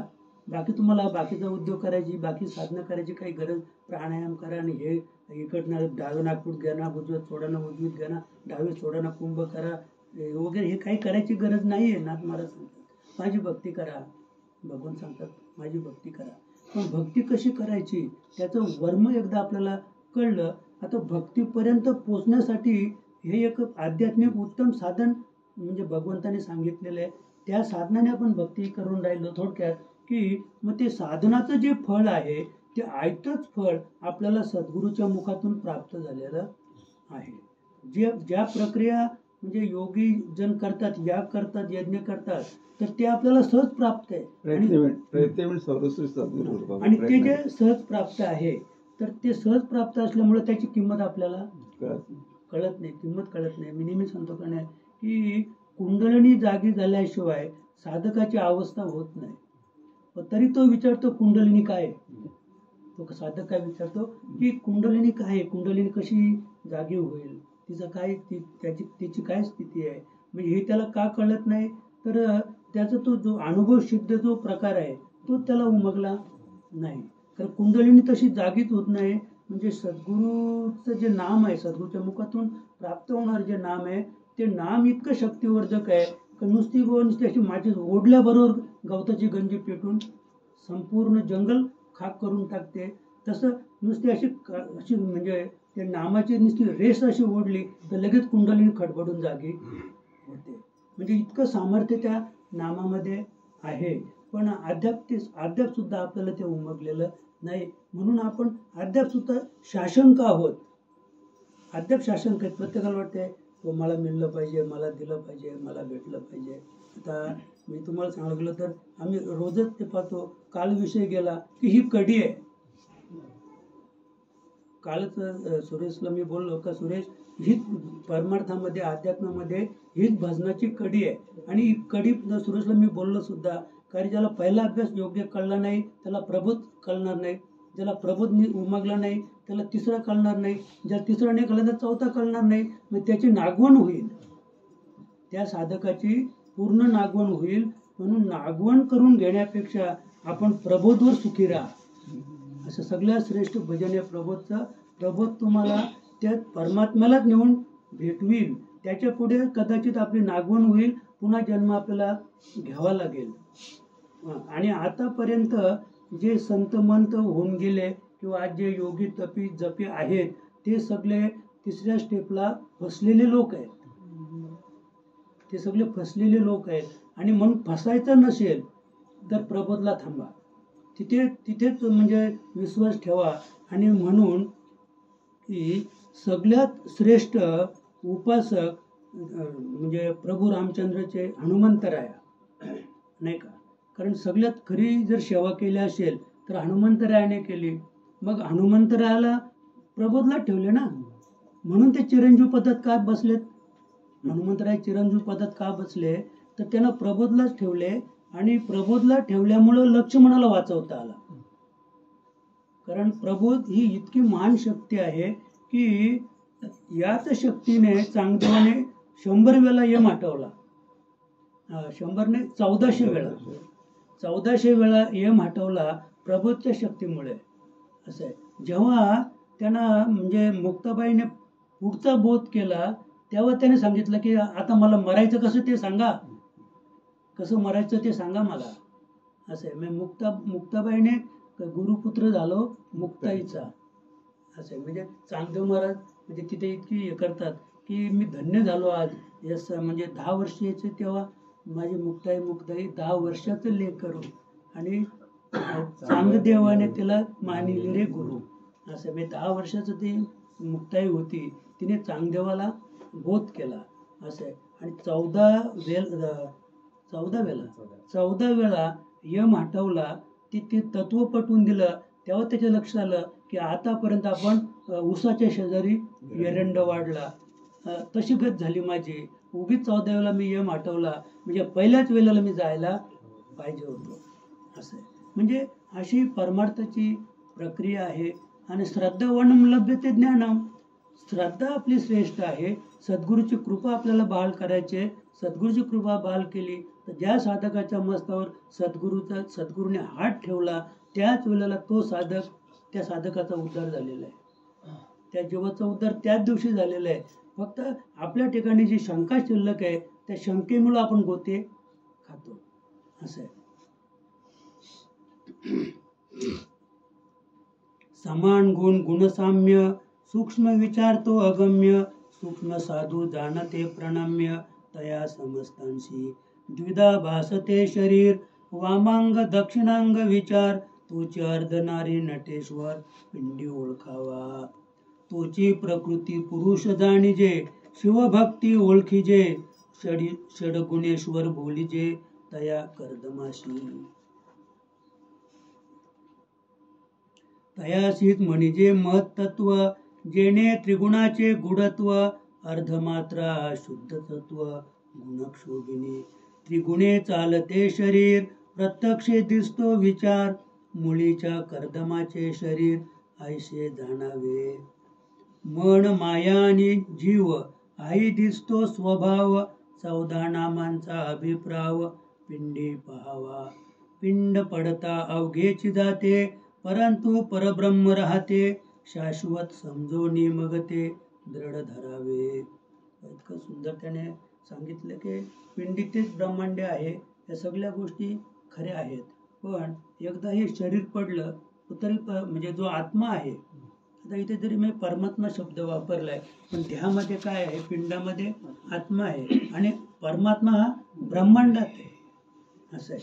आता आपला जरी हा देह पडला, पिंड पडलं, तरी आत्मा नाही पडत, कारण आत्मा नाही आला गेला, सदा आनंदी राहिला.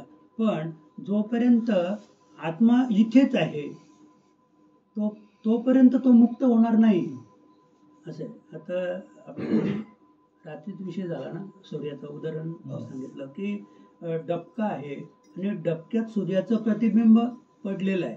आधी ज्ञानेश्वरीमध्ये गीतेत 4,500 दृष्टांत आहेत. म्हणजे परब्रह्माची परब्रह्म भगवान परमात्म्याचा पटवून देण्यासाठी 4,500 दृष्टांत आहेत. पण एकही दृष्टांत त्याला पटवून देता येत म्हणजे भगवान परमात्म्याची ओळख करून देत नाहीये, फक्त सापेक्ष आहे तो असा आहे. मी कल्पना आहे ती, दृष्टांत म्हणजे कल्पना थोडक्यात. तर म्हणजे हे त्यांनी दृष्टांत दिला, सूर्याचा दृष्टांत दिला की ते प्रतिबिंब डबक्यात पडतंय आणि ते डबक्यातलं पाणी आटलं की ते जे किरण आहे म्हणजे प्रतिबिंब आहे ते पाहून पुन्हा जाऊन सूर्याला मिळतंय, म्हणजे ते आपल्याला मान्य आहे. मग तसंच त्याला काय सांगायचं की तसंच हा जीव हा भगवान परमात्म्याचा अंश आहे. हा जीव, आता हा जीव म्हणजे हा देह पडला की मग हा जीव भगवंताला जाऊन मिळेल. हा जीव पुन्हा भगवंताला जाऊन मिळेल, कारण हा कोणाचा अंश आहे, हे किरण कोणाचं आहे, म्हणजे हे प्रतिबिंब कोणाचं आहे, सूर्याचंच आहे ना. मग ते सूर्याला जाऊन मिळालं. तसं मग हा जीव कोणाचा अंश आहे, भगवान परमात्म्याचा. मग देह पडला की हा जाऊन भगवान परमात्म्याला मिळाला. मग ही खटाटोप कशासाठी, एवढी खटाटोप अगदी अनादिकालापासून 4 वेदाची काय गरज आहे? कशासाठी वेद पठण करा, कशासाठी ज्ञानेश्वरी, भागवत कशासाठी, दासबोध कशासाठी, कशासाठी हरिपाठ, कशासाठी दिंडी, आणि कशासाठी गळ्यात माळ, आणि कशासाठी सात्विकपणा, असं आहे. जर हा देव पडला की जीव परमात्म्याला जाऊन मिळणार आहे, असं आहे. तर म्हणजे हा नियम याच्यासाठी नाही, कुठल्याच जीवासाठी नाही, मानवासाठीच नाही असं नाही. मानवाच्या ठिकाणी पाप पुण्याचा निवाडा आहे, इतर योनींच्या ठिकाणी पाप पुण्याचा निवाडा नाही. मग त्या ज्या योनी आहेत त्या भोग योनी आहेत. उद्या त्या बैलाचा, गाईचा देह पडला, मांजरीचा देह पडला की त्याच्यातील जीव परमात्म्याला जाऊन मिळेल असं नाही. त्या आत्म्याची उन्नत दशा आहे, तो उन्नत होत चाललेला आहे पुढं. मग तो जीव दशेला म्हणजे मनुष्य प्राण्या ह्या देहाला तो प्राप्त होईल. ह्या देहामध्ये हा देह पडला आणि आपण योग्य अभ्यास नाही केला तर जरी तो त्याचा अंश आहे तर तो त्याला जाऊन मिळणार नाही, कारण मध्ये काय आहे, माया. मध्ये मायेचा पडदा आहे, तो त्या जीवाला तिथपर्यंत पोचूनच देणार नाहीये. आणि परमात्म्याला सुद्धा माहित नाही का हा माझा इकडे जीव खाली आहे, हा जीव इकडे तडफडतो का माझी भक्ती करतो, हे परमात्म्याला सुद्धा माहित नाहीये. कारण भगवंत कसं आहे, ओतपर भरलेला आहे. तो कुठे आहे, किती किलोमीटर लांब आहे, सांगता येईल का आपल्याला? त्याचं अंतर सांगता येईल का? नाही सांगता येणार. मग तो कुठे आहे, तो इथेच आहे. म्हणजे तो भगवान परमात्मा आणि जीव किंवा जीवात्मा याच्यामध्ये एक किंचित सुद्धा अंतर नाहीये. पण मायेचा जो पडदा आड आहे, त्या मायेच्या पडद्यामुळं कोट्यावधी तो दूर आहे. त्या मायेच्या पडद्यामुळं जीवात्म्यापासून परमात्मा किती दूर आहे, कोट्यावधी. एक पण सूर्य किती दूर आहे त्याचं गणित शास्त्रज्ञांनी सांगितलंय. चंद्र किती दूर आहे, किती किलोमीटर आहे ते सांगितलंय. पण जीवात्म्यापासून परमात्मा किती दूर आहे त्याचं अंतर अजून कोणाला, कुठल्या शास्त्रज्ञाला मोजता आलं, इतका दूर आहे तो. दुरी उनी दुरी ब्रह्म आहे, असे आहे. दूर म्हणजे किती दूर, आता समजा शास्त्रज्ञांनी सांगितलं बा, मला माहिती लक्षात नाही, पण सूर्य किती किलोमीटर अंतरावर आहे त्याचं किती 15 कोटी. 15 कोटी अंतरावर सूर्य आहे. म्हणजे ते किती दूर आहे ते कळलं, पण दुरीहून दुरी म्हणजे ब्रह्म त्या सूर्याच्याही पेक्षा अनंत कोटी म्हणजे किती अजून पुढं आहे ते सांगता येणार नाही. पण त्याचा शोध जर आपण सद्गुरूला शरण जाऊन घेतला तर फक्त ठाईच बैसून करायचं चित्त. म्हणजे इतका तो अतिशय म्हणजे जवळ आहे हे पण सांगायला वाचा शिल्लक नाही. जवळ आहे हे सांगायला वाचा शिल्लक नाही. दूर आहे हे सांगता येईल. म्हणजे तो किती दूर आहे, दुरीहून दुरी ब्रह्म आहे म्हणजे हे वाचा सांगू शकते. पण ती किती जवळ आहे इथे मात्र आपली वैखरी किंवा वेदांनी सांगितलं नेती नेती. देव किती जवळ आहे ते वेदांनी सांगितलं, आम्हाला सांगता येणार नाही. आणि आपली वाचा सुद्धा काय झाली, थोटावली, मौन तिने पालन केलं. आम्हाला सांगता येणार नाही तो किती जवळ आहे असं.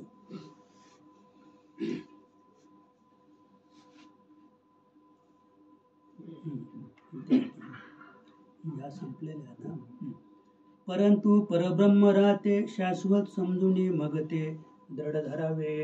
म्हणजे हा देह जरी पडला, त्याला एवढं रामदास स्वामींना सांगायचं की देह पडला तरी परमतत्व जे आहे, आत्मतत्व जे आहे ते शिल्लक आहे.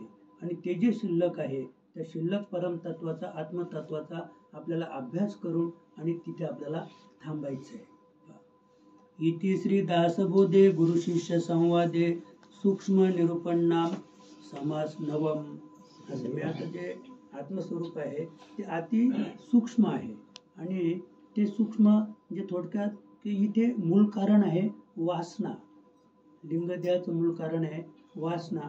आणि वासना ही आत्मस्वरूपात चिकटलेली आहे. असे जीवामुळे तिची निर्मिती आहे. आणि जेव्हा आपण आणखी वेगवेगळा अभ्यास करू तर त्यावेळेला ती वासना जी आहे म्हणजे माया जी आहे ती फक्त गळ्यापर्यंतच आहे. जी आपली माया आहे, मायेची शक्ती, मायेचं अधिष्ठान ते इथपर्यंतच आहे. आणि जेव्हा आपण तिच्या पलीकडे जाऊ, मायेच्या पलीकडे जाऊ, तेव्हा पाप पुण्य संपलं. म्हणजे जो मायेच्या पलीकडे गेलेला आहे मग त्याने म्हणजे ते न सांगलेलंच बरं की तुम्ही कोणत्याही प्रकारचं पाप केलं तरी ते पाप नाही. मग बरं झालं ना आपल्याला. आता जरी एखाद्याचा खून केला तरी पाप लागणार नाही, नाही का. पण तुम्हाला सांगितलं की तुम्ही पुण्य केलं तरी मग लगेच आपण उदास होऊ. मग काय उपयोग आहे. इतका दान धर्म करून याला हे दे, त्याला ते दे, त्या सप्त्याला इतकी वर्गणी दे, इकडं अन्न क्षेत्र घाल, हे ते कर. म्हणजे तिथे गेलेला जो मायेच्या पलीकडे गेला तर त्याने पाप केलं तरी पाप लागणार नाही. आपलं कसं वाटलं आता, बरं वाटलं ना. मग पुण्य केलं तरी मग आता बरं वाटलं का आपल्याला. आता आपण आपली हानी झाली नाही का. आता काय झाली, आपली हानी झाली, करून काय फायदा आहे असं. असो श्रीराम. धरू जाता धरिता नये, टाकू जाता टाकिता नये, जेथे तेथे आहेच आहे परब्रह्म ते. आता त्या म्हणजे आधीच्या समासाचा शेवट आणि त्या शेवटाचा हा प्रारंभ आहे की जे परब्रह्म तत्व आहे, जे आत्मतत्व आहे, तर ते अबाधित तत्व कसं आहे त्याचं वर्णन या समासातून रामदास स्वामी करतात. पहा, धरू जाता धरिता नये. आपण ते तत्व धरण्याचा प्रयत्न केला तर आपल्या हातात ते येणार नाही. बरं, टाकू जाता टाकिता नये. सोडायचा प्रयत्न केला तरी ते आपल्यातून सुटणार नाही. जेथे ते आहेच आहे परब्रह्म ते. ते जेथे ते आहेच आहे. आणि हेच तत्व जेव्हा भगवंताने गीतेमध्ये अर्जुनाला म्हणजे ते विश्वरूप दाखवलं तर त्यावेळेला तो घाबरला. आणि घाबरल्यामुळे त्यांनी डोळे उघडले. म्हणजे घाबरल्यामुळे माणूस समजा आपण डोळे मिटले आणि जर तुम्हाला भूतच दिसलं, कारण डोळे मिटल्यावर भूत उघड्या डोळ्याने कधी दिसत नाही. पण डोळे मिटल्यावर तुम्हाला भूत दिसलं, डोळे मिटल्यावर, तर डोळे उघडल्यावर पण ते दिसत. म्हणजे ही वेगळी प्रक्रिया आहे भूताची. असं आहे. तुम्ही स्वप्नात जे पाहिलं ना ते जागृतीत नाही दिसणार. पण तुम्ही डोळे मिटून जर भूत पाहिलं तर डोळे उघडल्यावर पण तुम्हाला भूत दिसेल. कारण भूत हे उजेडात दिसत नाही. भूत कुठे दिसत आहे, काळोखात. बागुलबुवा कुठे आहे, बागुलबुवा काळोखात आहे. आणि तो कोणासाठी आहे, अज्ञान जे लहान मूळ आहे त्याच्यासाठी बागुलबुवाची निर्मिती आहे. बागुलबुवा त्याच्यासाठी जन्माला आलाय. मोठ्या माणसासाठी नाही. तुम्हाला सांगितलं अरे बागुलबुवा आहे तर तो सांगेल त्याच्या कानपडात माराल तुम्ही. अरे कोणाला शिकवतो? म्हणजे बागुलबुवा कोणासाठी आहे? म्हणजे लहानासाठी, अज्ञानासाठी. तसं डोळे मिटले की भूत दिसेल. भूत काळोखात दिसतो, उजेडात नाही. आणि उजेडात डोळे आपण कधी मिटीत नाही. आणि उजेडात जो डोळे मिटतो तो संत. जो उजेडात डोळे मिटतो तो संत. असे आपल्याला डोळे मिटून राहायचंय. असे डोळे मिटणं म्हणजे काय? तर फक्त एक भगवंताचं नामस्मरण करणं, दृष्टी अंतर्मुख करणं, रात्रंदिवस त्याचंच ध्यान करणं. रात्रंदिवस त्याचंच ध्यान आपण करत राहिलो तर तुम्हाला हे जग दिसणारच नाही. आणि दिसलं तरी ते कसं दिसेल? भगवत स्वरूप दिसलं तरी ते भगवत स्वरूप दिसेल. आणि भगवत स्वरूप दिसल्यानंतर मग खंती ते न करा. काहीच खंत करायची गरज नाही. काहीच बसून आपण जिथे आहात तिथेच आपल्याला भगवत स्वरूप होता येईल. असं जिकडे तिकडे जेथे तेथे विन्मुख होता सन्मुख होते. सन्मुख पण चुकेना ते काही केल्या. म्हणजे अशी साधकाची अवस्था होते. एकदा त्या परब्रह्माची आपल्याला ओळख झाली की मग जिकडे तिकडे जेथे तेथे तुम्ही जिकडे पाहाल तिकडे तुम्हाला तो भगवंत दिसेल. आत हरी बाहेर हरी हरीने घरी कोंडले. खाली पहा, वरती पहा, मागे पहा, पुढे पहा. तुम्ही 10 दिशांना नजर टाकाल तर तुम्हाला तिकडे एका हरीशिवाय दुसरं काही दिसणार, भगवत परमात्म्याने काही दिसणार नाही. जिकडे पाहाल तिकडे सन्मुखच आहे. जिकडे पाहाल तिकडे ते आपल्या समोर उभं राहील.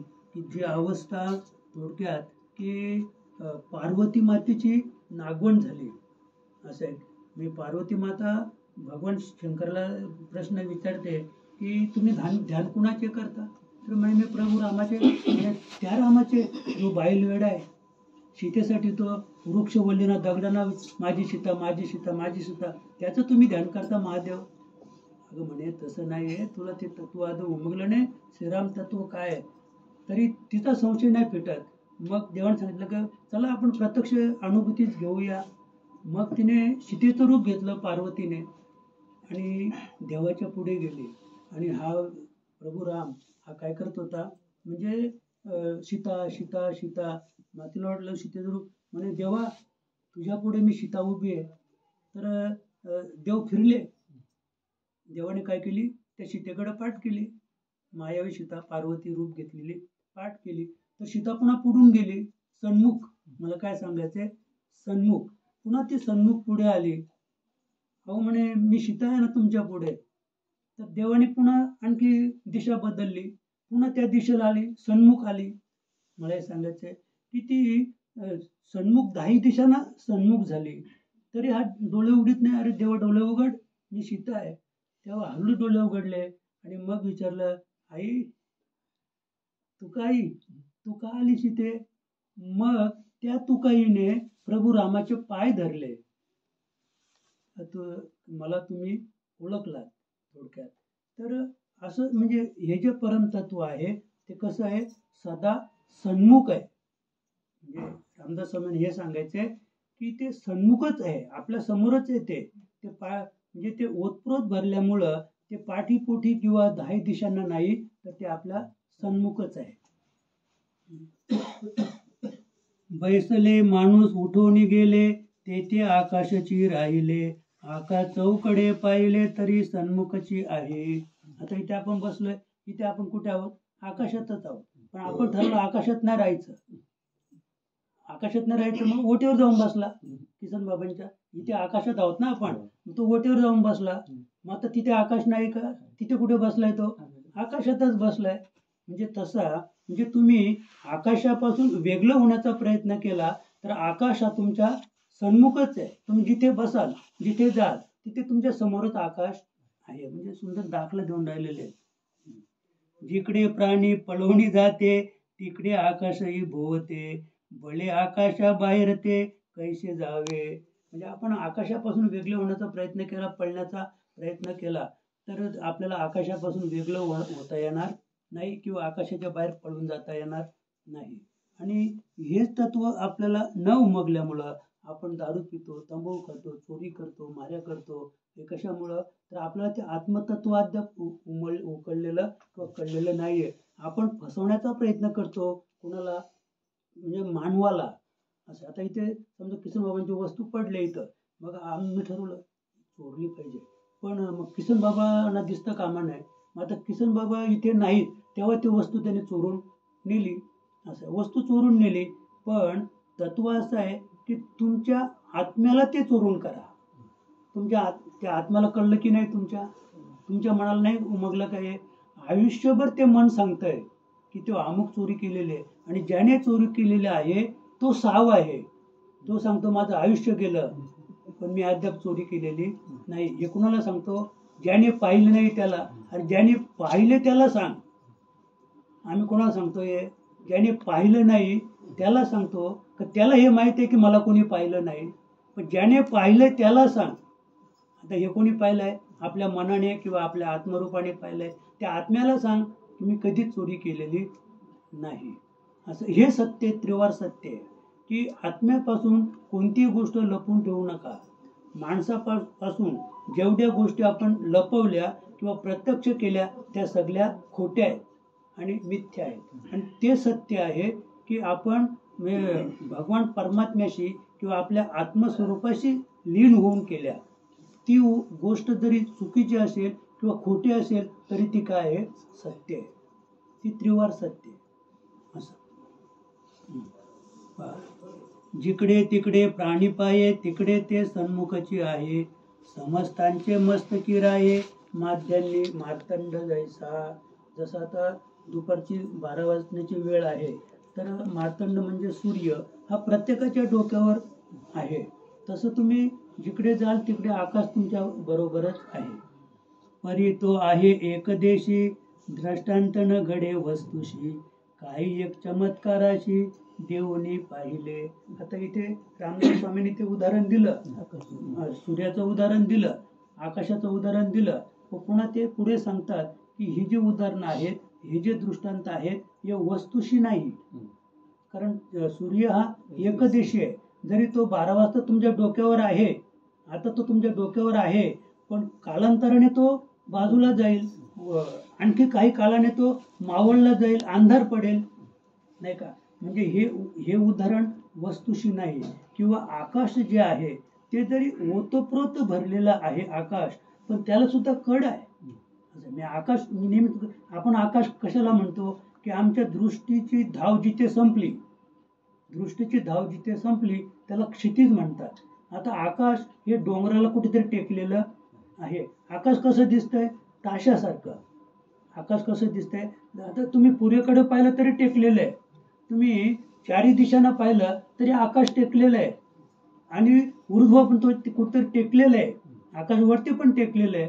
पण हे जे आकाश आहे, तर हे आकाश अवकाशामध्ये सामावलेलं आहे. म्हणून रामदास स्वामी सांगतात की वस्तूशी त्याचा दृष्टांत लागू पडणार नाही. सूर्याचा नाही आणि आकाशाचा सुद्धा नाही. त्याला कड आहे, त्याला आकार आहे म्हणून आपण आकाश म्हणतो. पण ज्याला संतांनी, साधू मुनींनी किंवा वेदांनी अवकाश म्हटलेले आहे, त्याला कुठलीच उपमा देता येणार नाही. त्या अवकाशामध्ये सांगतात की कोटी सूर्य आहेत. त्या अवकाशात किती सूर्य आहेत? कोटी सूर्य आहेत. आता आणखी आपण जे करतो, अनंत ब्रह्मांडे उदरी आर्य बालक नंदागरी. म्हणजे आपल्याला एकच ब्रह्मांड माहित आहे, म्हणजे जो एक सूर्य जिथे तळपतो तेवढाच ब्रह्मांड आपल्याला माहित आहे. पण भगवंताचा विचार केला तर अनंत ब्रह्मांडे, अशी अनंत ब्रह्मांडे त्याच्या उदरात आहेत. आणि तो किती मोठा आहे? आपल्या जेवढा. तो आपल्या जेवढा आहे ना, भगवान श्रीकृष्ण. आणि त्याच्यामध्ये अनंत ब्रह्मांड आहेत, असं आहे. आणि त्या ब्रह्मांडामध्ये पुन्हा ते एक अंड आहे, ब्रह्मांड. त्या अंड्यामध्ये पुन्हा आणखी कोट्यावधी ब्रह्मांड भरलेले आहेत. म्हणजे अशी ती एक कडी आहे, सांगड आहे, फार मोठी आहे. असो, तर अशी जी वस्तू आहे, तर त्या वस्तूशी कोणत्याच प्रकारची उपमा आपल्याला देता येणार नाही. रामदास म्हणतात की काही एक चमत्काराशी देऊनी पाहिले. म्हणजे हे मी एक चमत्कारिक दृष्ट्या आपण त्याला सांगून पाहूया, दृष्टांत लावून पाहूया, पण त्या वस्तूला तो दृष्टांत लागणार नाही. नाना तीर्थे नाना देशी कष्ट जावे पाहावयाशी तैसे न लगे परब्रह्माशी बैसले ताई. सांगितलं की तुम्ही त्याचा शोध घ्यायला गेले तर तुम्ही तीर्थाला जा, कुठे यात्रेला जा, आणखी कुठे जा, तुम्हाला ते कुठेच पाहायला मिळणार नाही. आणि त्याचा शोध घ्यायचा असेल तर बैशी एके ठाई. फक्त तुम्ही एकाच ठाई बसले तर तुम्हाला निश्चित त्याचा शोध लागल्याशिवाय राहणार नाही. प्राणी बैसोनीच राहता अथवा बहुत पळोनी जाता परब्रह्म ते तत्वता समागमे. असे तुम्ही इथे बसा, तुमच्या बरोबर आहे. तुम्ही पळून जा तरी ते तुमच्याच बरोबर आहे. तुम्ही कुठे गेले तरी ते तुम्हाला सोडणार नाही. ते आत ओतप्रोत आहे आणि बाहेर सुद्धा आपल्याला ओतप्रोत भरून राहिलेले आहे. त्याचं उदाहरण गीतेमध्ये मडक्याचं आहे की आपण घागर पाण्यात भरली आणि ती पाण्यात ठेवली तर पाण्यात ठेवल्यानंतर तिच्या आतमध्ये पाणी आहे आणि बाहेर सुद्धा पाणी आहे. आणि ते कसं आहे तर ओतप्रोत भरलेलं आहे, त्याला कड नाही. असं आहे, ते आत पण पाणीच आहे, बाहेर पण पाणीच आहे. आणि समजा तीच घागर आपण बाहेर आणली तर त्याच्यामध्ये काय एक द्वैत निर्माण होईल. समजा आता त्याच्यात पाणी आहे पण जे आतमध्ये आपण ठेवलं होतं पाण्यात तर ती समरसता त्याच्यात आहे का? म्हणजे तो दृष्टांत इथे लागू पडत नाही. मग मी थोडासा अजून जवळचा दृष्टांत आपण पाहूया. मडकं आहे, रिकामा आहे, त्याच्यात आकाश आहे, त्याच्यात आकाश आहे आणि आता बाहेर पण आकाश आहे. म्हणजे बाहेरचं आकाश आणि आतलं आकाश याच्यामध्ये आता कड नाही आहे. म्हणजे जे तोंड आहे त्या तोंडामुळं ते बाहेरचं आणि आतलं आकाश हे दोन्ही कसे आहेत? एकरूप आहेत. त्याच्यात आता द्वैतात्मक भूमिका पाण्यामध्ये आहे. पाण्यात जोपर्यंत ते मडकं पाण्यात भरलेलं पाण्यात आहे तोपर्यंत एकरूप आहे. पण बाहेर काढलं की त्याची एकरूपता नष्ट होते. तसं जी वस्तू आहे, जो भगवान परमात्मा आहे, तर त्याच्यामध्ये कुठल्याही काळी म्हणजे वर्तमान काळ असो, भूतकाळ असो किंवा भूतकाळ असो, आपल्या भविष्यकाळ असो, तिन्ही काळामध्ये ती अबाधित आहे. तिचं नाव वस्तू असे. तिच्या ठिकाणी कुठेच उणेपणा नाही. पक्षी अंतराळी गेला भोवते आकाशची तयाला तैसे ब्रह्म प्राणी याला व्यापून आहे. आता पक्षी आकाशात गेलेलं आहे तर त्याला जे आकाश जे आहे ते म्हणजे चारही दिशेने त्याला ते व्यापून आहे. तसं ब्रह्म ह्या जीवाला ओतप्रोत कसं आहे? व्यापून राहिलेला आहे. पण जरी तो व्यापून राहिलेला आहे पण आता हा दृष्टांत झाला पण एरवी विचार केला तर ज्याला त्याची ओळख नाही आहे त्याला काय कळणार आहे? ब्रह्म आपल्याला व्यापून आहे हे त्याला काय कळणार आहे? असं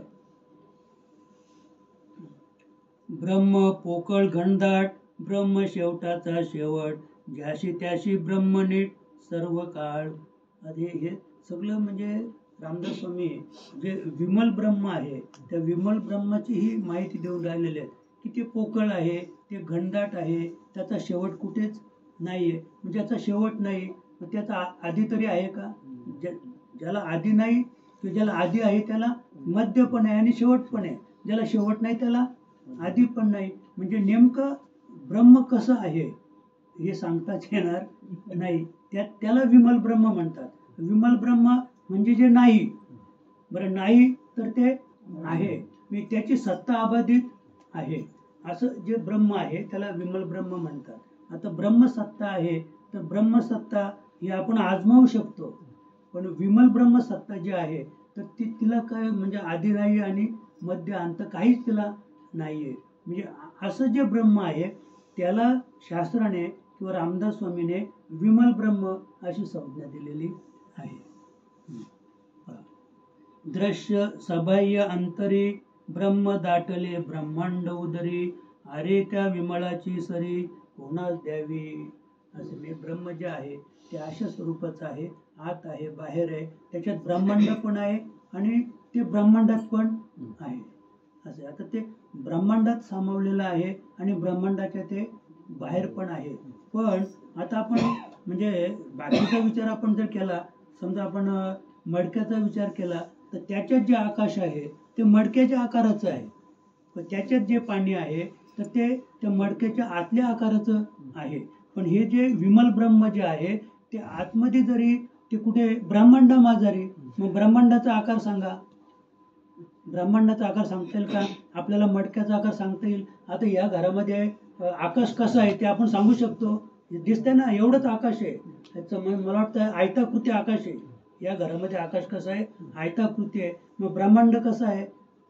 असं आहे. मग आपल्या शरीरामध्ये आत्मा आहे, त्याला पण आकार आहे. जी आपली पोकळी आहे शरीरामध्ये, जरी आपल्याला दिसत नाहीये तरी पण ती आहे, म्हणजे त्याला आकार आहे. पण आता तो ब्रह्मांडामाझारी आहे आणि ब्रह्मांडाच्या बाहेर आहे. मग ब्रह्मांड कसं आहे सांगता येईल का आपलं? ब्रह्मांड कसं आहे? नाही. मग जे सांगता येणार नाही ते तत्व आहे, ती वस्तू आहे की तिच्या बाबतीत आपल्याला काही सांगता येणार नाही. असं ते विमल ब्रह्म आहे. वैकुंठ कैलास स्वर्गलोकी इंद्रलोकी 14 लोकी पन्नगादी पाताल लोकी तेथेही आहे. म्हणजे जी 14 भुवनं सांगितली, वरती 4 आणि पन्नग म्हणजे सर्पादी योनी, खाली 7 आणि वरती 7, अशी जी 14 भुवनं आहेत ते त्या 14ही भुवनांना ते व्यापून राहिलेलं आहे. असं नाही की पृथ्वीच्या पोटामध्ये ते नाही, तिकडे पण आहे, सगळीकडे ते भरलेलं आहे. त्याचं नाव विमल ब्रह्म. थोडक्यात काशीपासून रामेश्वर अवघे दाटले अपार, परता परता पारावार त्यास नाही. किती ते काशीला पण आहे, काशीपासून रामेश्वरापर्यंत पण ते पोत दाटलेलंच आहे. परता परता पारावार त्याशी नाही. म्हणजे त्याला आपण पाहायला गेलो तर थोडक्यात की परेहून पर वैखरुनी दुरी आणि दुरीहूनी दुरी ब्रह्म आहे. परता परता या शब्दाचा अर्थ तो आहे की ते परेच्या पलीकडे ती वस्तू आहे, परेच्या पलीकडे ते ब्रह्म आहे आणि तिचा आपल्याला परता परता म्हणजे तिचा शोध आपल्याला घ्यायचा आहे. परब्रह्म ते एकले एकदाचे सकलास व्यापिले, सकला स्पर्शोनी राहिले सकला ठाई. परब्रह्म नावाची वस्तू आहे ती एक आहे आणि तिचं एकदाच पुरण झालेलं आहे. मी नेहमी सांगतो की सृष्टीची उत्पत्ती ती अशी नाही आहे की नाशिकला नोटांचा कारखाना आहे. नाशिकला नोटांचा कारखाना आहे. काही नोटा खराब झाल्या की त्या नोटा तिथे जमा होतात आणि त्याच नोटा पुन्हा छापल्या जातात. नोटा नवीन आहे पण त्या नोटा नवीन तेव्हा छापल्या जातात की जुन्या तिथे जमा होतात. तर तसं ही सृष्टीची निर्मिती ती तशी नाही. भगवंत हा एकला एक आहे. एकदाच एका स्फुरणाने एकदाच सृष्टी निर्माण झालेली आहे आणि बाकीची आता ही सगळी उलट आले. म्हणजे समजा गाय मेली की बैल होतो, बैल मेला की कुत्रा होईल किंवा मांजर होईल किंवा गाढ होईल, अन्य काही. म्हणजे जीवसृष्टीची जी संख्या आहे त्याच्यात अजिबात बदल नाही आहे. त्याच्यात बदल होतच नाही. फक्त बदल एवढाच आहे की जे भगवत स्वरूप झाले तेवढी संख्या कमी झाली. जे भगवत स्वरूप झाले, जे भगवान परमात्म्यालाच जे जाऊन मिळाले, जो जीव मिळाला, तेवढी संख्या कमी झाली, अन्यथा अजिबात नाही. मग आता ती संख्या किती कमी झाली तर लाखातून एक, म्हणजे लाखातून एखादा, म्हणजे कदाचित तो नसेल. पण भगवंत काय सांगतात म्हणजे भविष्य सांगतात की लाखातून एखादा कदाचित, लाखातून कदाचित एखादा मला येऊन मिळेल. म्हणजे मला वाटतं तो लाखातून पण नाही, कोट्यातून पण तो नंबर लागतो की नाही सांगता येणार नाही. पण आपण प्रयत्नशील असा की आपला नंबर लागला पाहिजे, एवढा विचार आपला करायचा आहे. म्हणजे आपण आपला काय नंबर लागणार आहे असं. मी निगेटिव्ह राहू नका, पॉझिटिव्ह राहा की भगवंत बोललं ना लाखातून एखादा, मग आपला नंबर तो लाखातून लागलाच पाहिजे असे. मग आपला लागणार नाही असं काय ठरवू नका. प्रयत्नशील राहा, नेटाने परमार्थ करा, रात्रंदिवस नामस्मरण करा आणि त्या पदाला आपण पोचलोच पाहिजे. म्हणजे एवढी श्रद्धा आणि भाव आपल्या ठिकाणी निर्माण करा असं. परब्रह्म पाऊसे भिजेना अथवा चिखलाने भरेना, पुरामध्ये परिवाहेना पुरा समागमे. म्हणजे असा तो परब्रह्म आहे की तो पावसात भिजत नाही, अग्नीत जळत नाही. आता महापूर आलाय, तो चिखलाने पण भरत नाही आणि महापुराने तो वाहून पण जात नाही. तर महापुरे झाडे जाती नाही का, झाडं मात्र महापुराने वाहून जातात. पण जे परब्रह्म तत्व आहे, जी वस्तू आहे ती पुराने वाहून सुद्धा जात नाही. आता माती किती गेली नाही का, कितीतरी म्हणजे डोंगर दऱ्या सगळ्या वाहूनच चालल्यात. फक्त आपण रोज पाहतो म्हणून आपल्या लक्षात नाही. म्हणजे एका पावसाळ्यामध्ये 1 फूट जमीन वाहून जाते समजा. पण आपल्याला ते कळतच नाही. आपण रोजच पाहतो ना, जेव्हा तुमचा जोत्या समजेल की जोत्याला जे प्लास्टर मारलेलं आहे त्याच्या खाली जमीन गेली का मग समजते अरे जोत्यावर आला, जमीन नाही वाहून गेली आपली. आपली जमीन वाहून गेली, आपला जोत्या जमिनीपासून काय झालेलं आहे, वर आलेलं आहे. म्हणजे ही काय आपली कल्पना. असं तो पाहत जोत्यावर आला, तो असं बोलतो का जी इतकी माती वाहून गेली, असं नाही बोलत तो. असं एक सरे सन्मुख विन्मुख वाम सव्ये दोईकडे एक अर्ध्व ऊर्ध्व प्राणी सकली व्यापून आहे. म्हणजे एका विमल ब्रह्माची त्यांनी एवढी उदाहरणं, एकच तत्व सांगितलेले आहे, दुसरं काहीच नाही.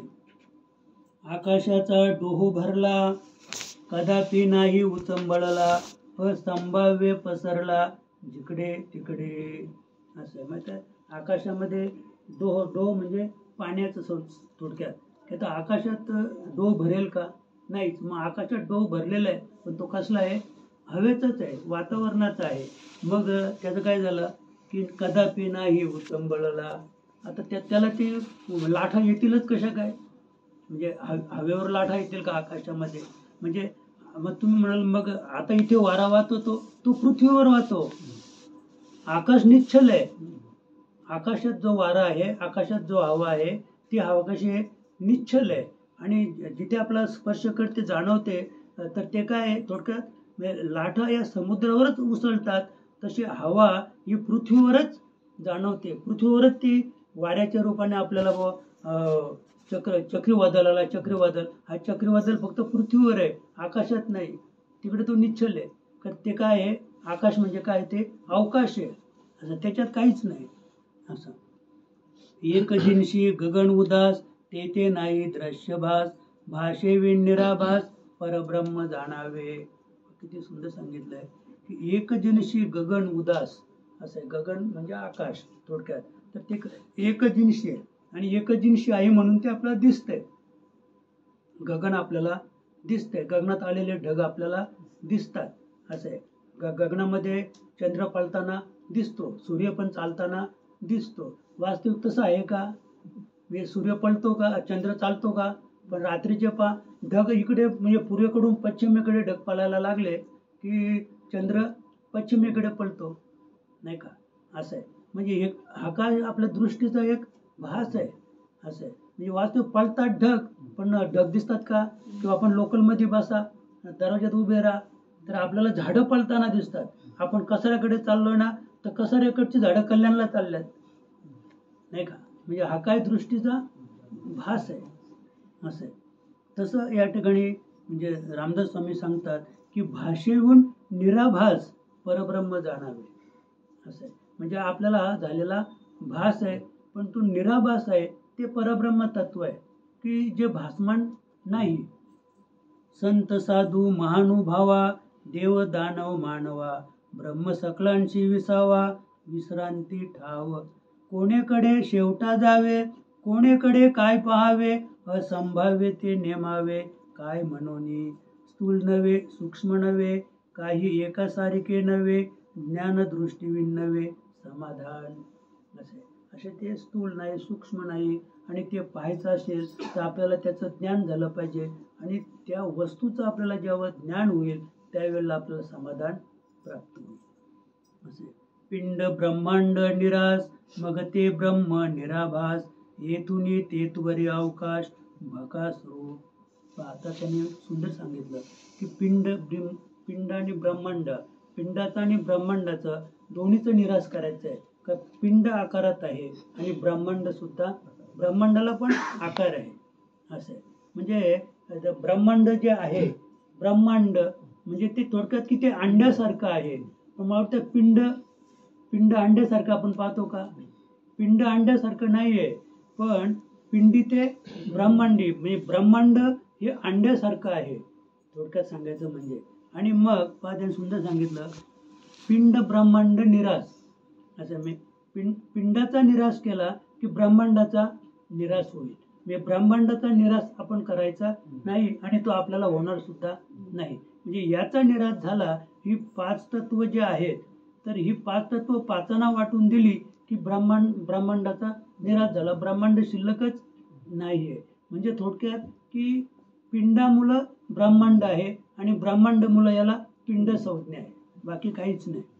मग ते ब्रह्म निराभास हेतून तेतवरे अवकाश भकास रूप.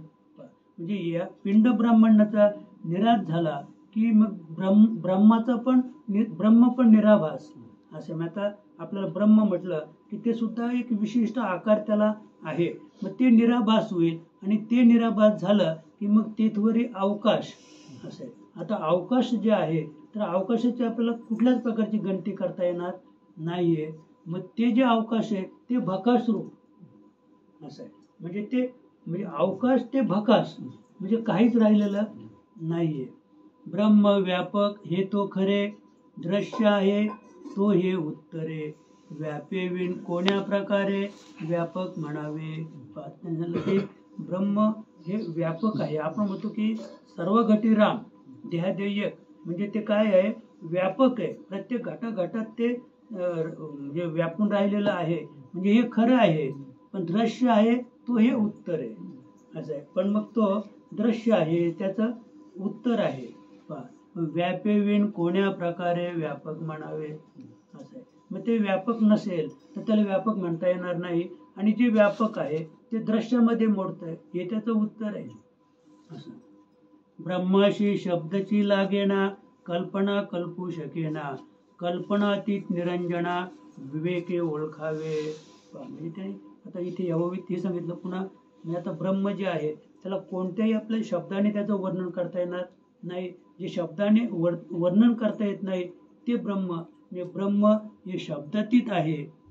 कल्पना कल्पू शकेना, ते ब्रह्म कल्पनातीत आहे. आणि कल्पनातीत निरंजना विवेक ओळखावे.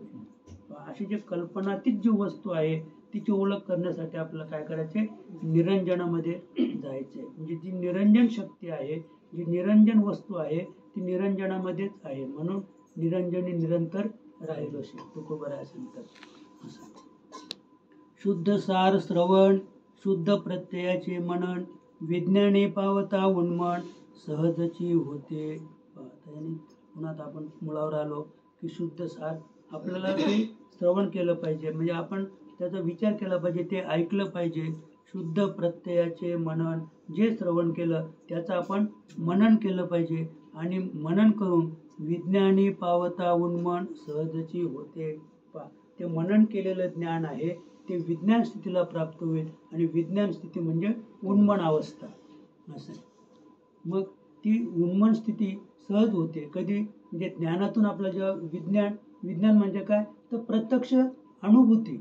अशा प्रत्यक्ष अनुभूती म्हणजेच उन्मनी अवस्था. झाले साधनाचे फळ, संसार झाला सफळ, निर्गुण ब्रह्म ते निश्चल अंतरी बिंबले. आता आपण केलेल्या कर्माला, आपण केलेल्या तपश्चर्येला, आपण केलेल्या योगाला आता काय झालं, फळ आलं. म्हणजे ते फलित झालं. तर फलित झालं म्हणजे काय तर निर्गुण ब्रह्म जे निश्चल आहे ते आपल्या अनुभवाला आलं, आपल्या ठिकाणी ते बिंबलं. हिशेब झाला मायेचा, झाला निवाडा तत्वांचा.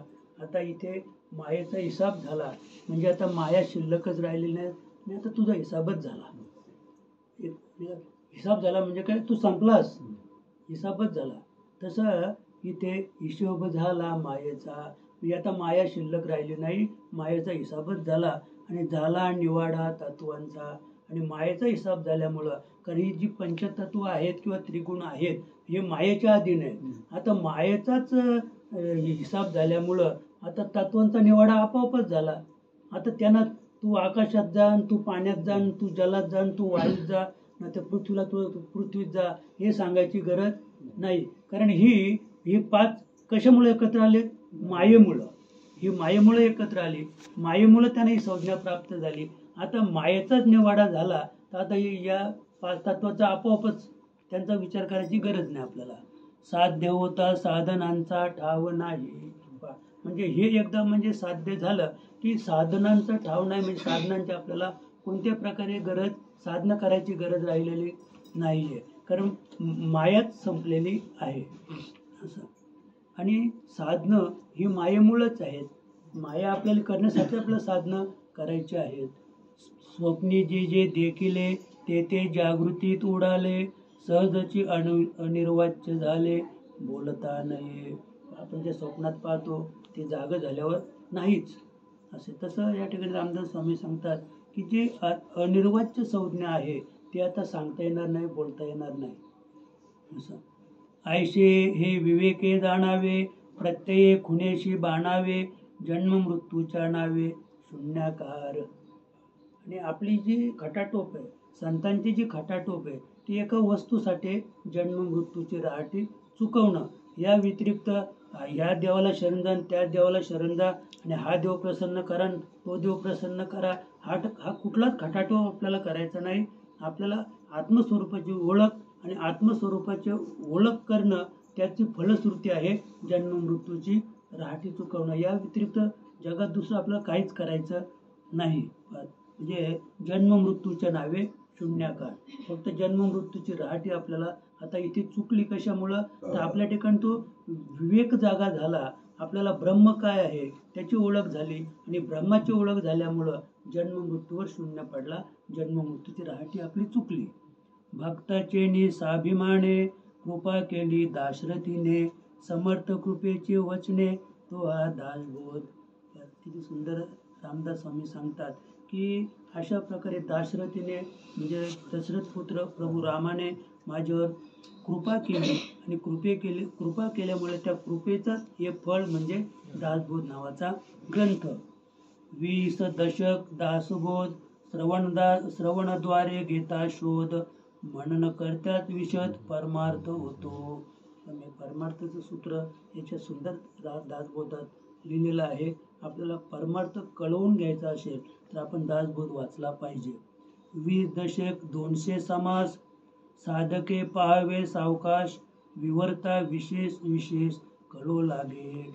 म्हणजे त्या सावकाश आपण वाचलं म्हणजे थोडक्यात की मनन करून आपण वाचलं तर त्याच्यातलं आपल्याला नेमकी विशेष काय आहे, नेमकं काय त्यात वर्म आहे ते आपल्याला हळूहळू कळायला लागेल. ग्रंथाचे करावे स्तवन, स्तवनाचे काय प्रयोजन, येणे प्रत्ययास कारण प्रत्ययो पाहावा. म्हणजे त्याचं स्तवन आपण केलं, ग्रंथाचं स्तवन केलं तर आपल्याला प्रत्यय येईल म्हणजे अनुभव येईल, आणि अनुभवाने आपल्याला अनुभूती प्राप्त होईल, आणि अनुभूती आली म्हणजे अनुभव वेगळा, अनुभूती वेगळी असे. अनुभव म्हणजे ज्ञान आणि अनुभूती म्हणजे विज्ञान असे. म्हणजे आपल्याला ती अनुभूती आली पाहिजे. देहे तव पाचा भूतांचा, करता आत्मा तेथीचा, आणि कवित्व प्रकार मनुष्याचा कशावरुनी.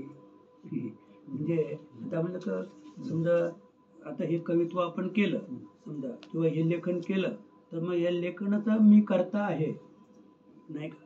तर नेमकी रामदास स्वामींना हे सांगायचंय की देह तव पाचा भूतांचा, हा देह 5 भूतांचा, पृथ्वी तेज वायू आकाश या 5 तत्वांचा जर हा देह आहे तर करता आत्मा तेथीचा असं आहे. म्हणजे किती सुंदर की, आणि कवित्व प्रकार मनुष्याचा कशावरून. म्हणजे या पंचतत्वाचा या शरीराचा चालवता कोण आहे, आत्मा आहे. मग आपण करते आहोत का, आपण कोणीच नाहीत. मग हा मनुष्याचा कशावरून, मी केलं.